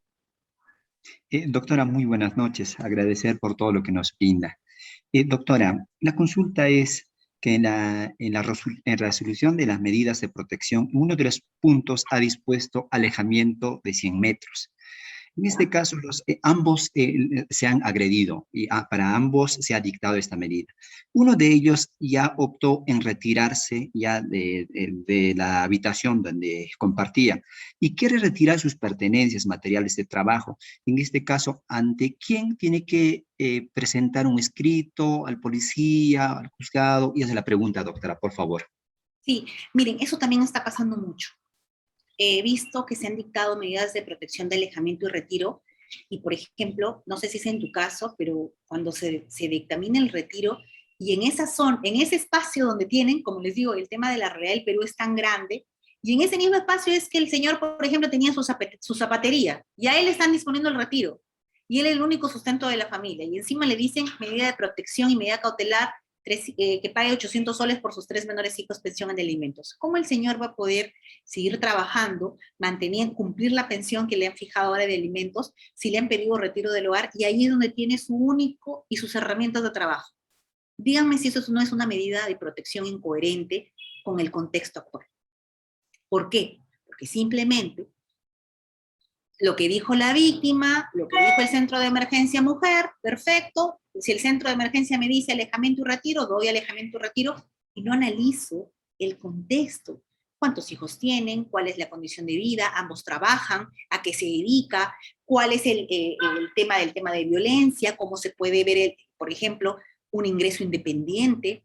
Que por decir, por la puerta de acá solo se ingresa para, específicamente le doy una medida de protección de que solo se limite a trabajar dentro de ese espacio, que no tenga comunicación con la víctima durante el tiempo que él está trabajando, doy una supervisión de 2 o 3 meses para ver si es que el tema se mantiene así, o luego lo amplío. Entonces, tengo que hacer un análisis integral, no es simplemente dar por dar las medidas de protección.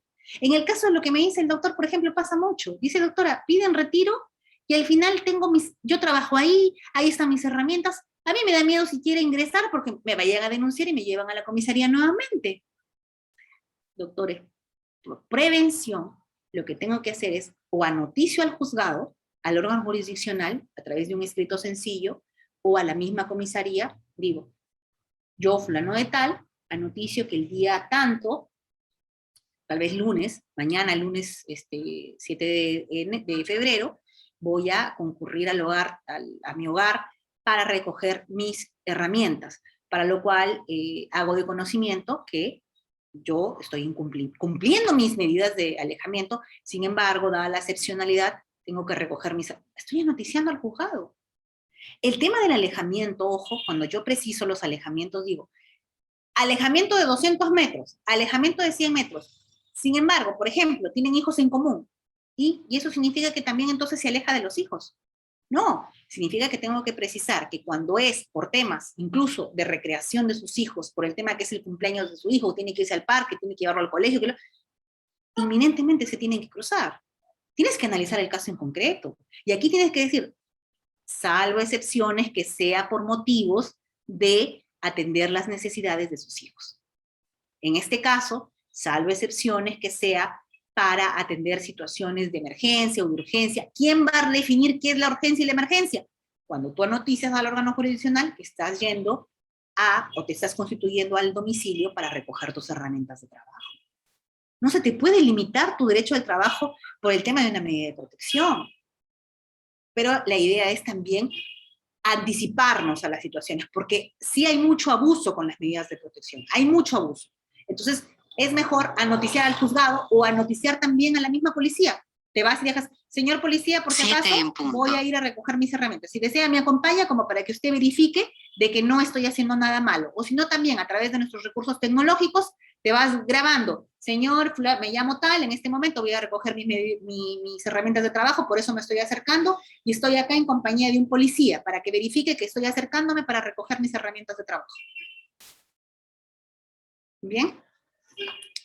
Bien, doctores, les agradezco, les invito también a seguirme, me encuentran como Tania Carolina Bocanera Risco, en mis redes sociales, ya nos cogió la noche, y disculparme igual, chicos, por el día de ayer, por el tema de la conexión, igual hemos estado presentes.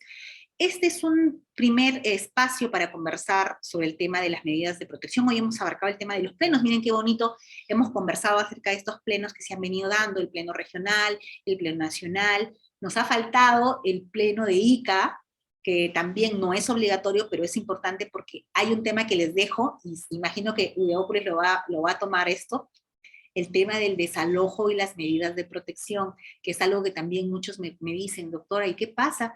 Ahora con estas medidas de protección, prácticamente el retiro se está convirtiendo en un desalojo. Aviso de Google Chrome. Si yo quiero a mi conviviente sacarlo así rapidito, pido medida de protección, lo retiran del hogar, y en realidad prácticamente cómo queda el tema de, en este espacio que estamos construyendo, donde hay dinero que también es mío, se surgen una serie de situaciones muy complejas ahí, y eso ya también algunos jueces se han venido preguntando, ¿qué vamos a hacer? Incluso hay un caso en ICA importante donde dice, se dicta una medida de protección a favor de una mujer, se le dice el retiro del señor, sin embargo este señor luego vende el bien, y más bien la que tiene que salir es ella, porque el bien ya está vendido. Y el problema es, oye, ¿vale mi medida de protección como título que acá dice, yo no me voy porque ya dice acá que yo tengo mi medida de protección? Y otra postura dice, hey, tu medida de protección no dice no me vendas el bien. Si el titular es otro y ya lo vendió, entonces tú tienes que salir. Entonces, eso también sería bonito comentarlo con ustedes, doctores, y cuál es la postura que se está asumiendo. Ya nos dio la noche, así que chicos, muchísimas gracias por su atención. Hasta otra oportunidad. Gracias.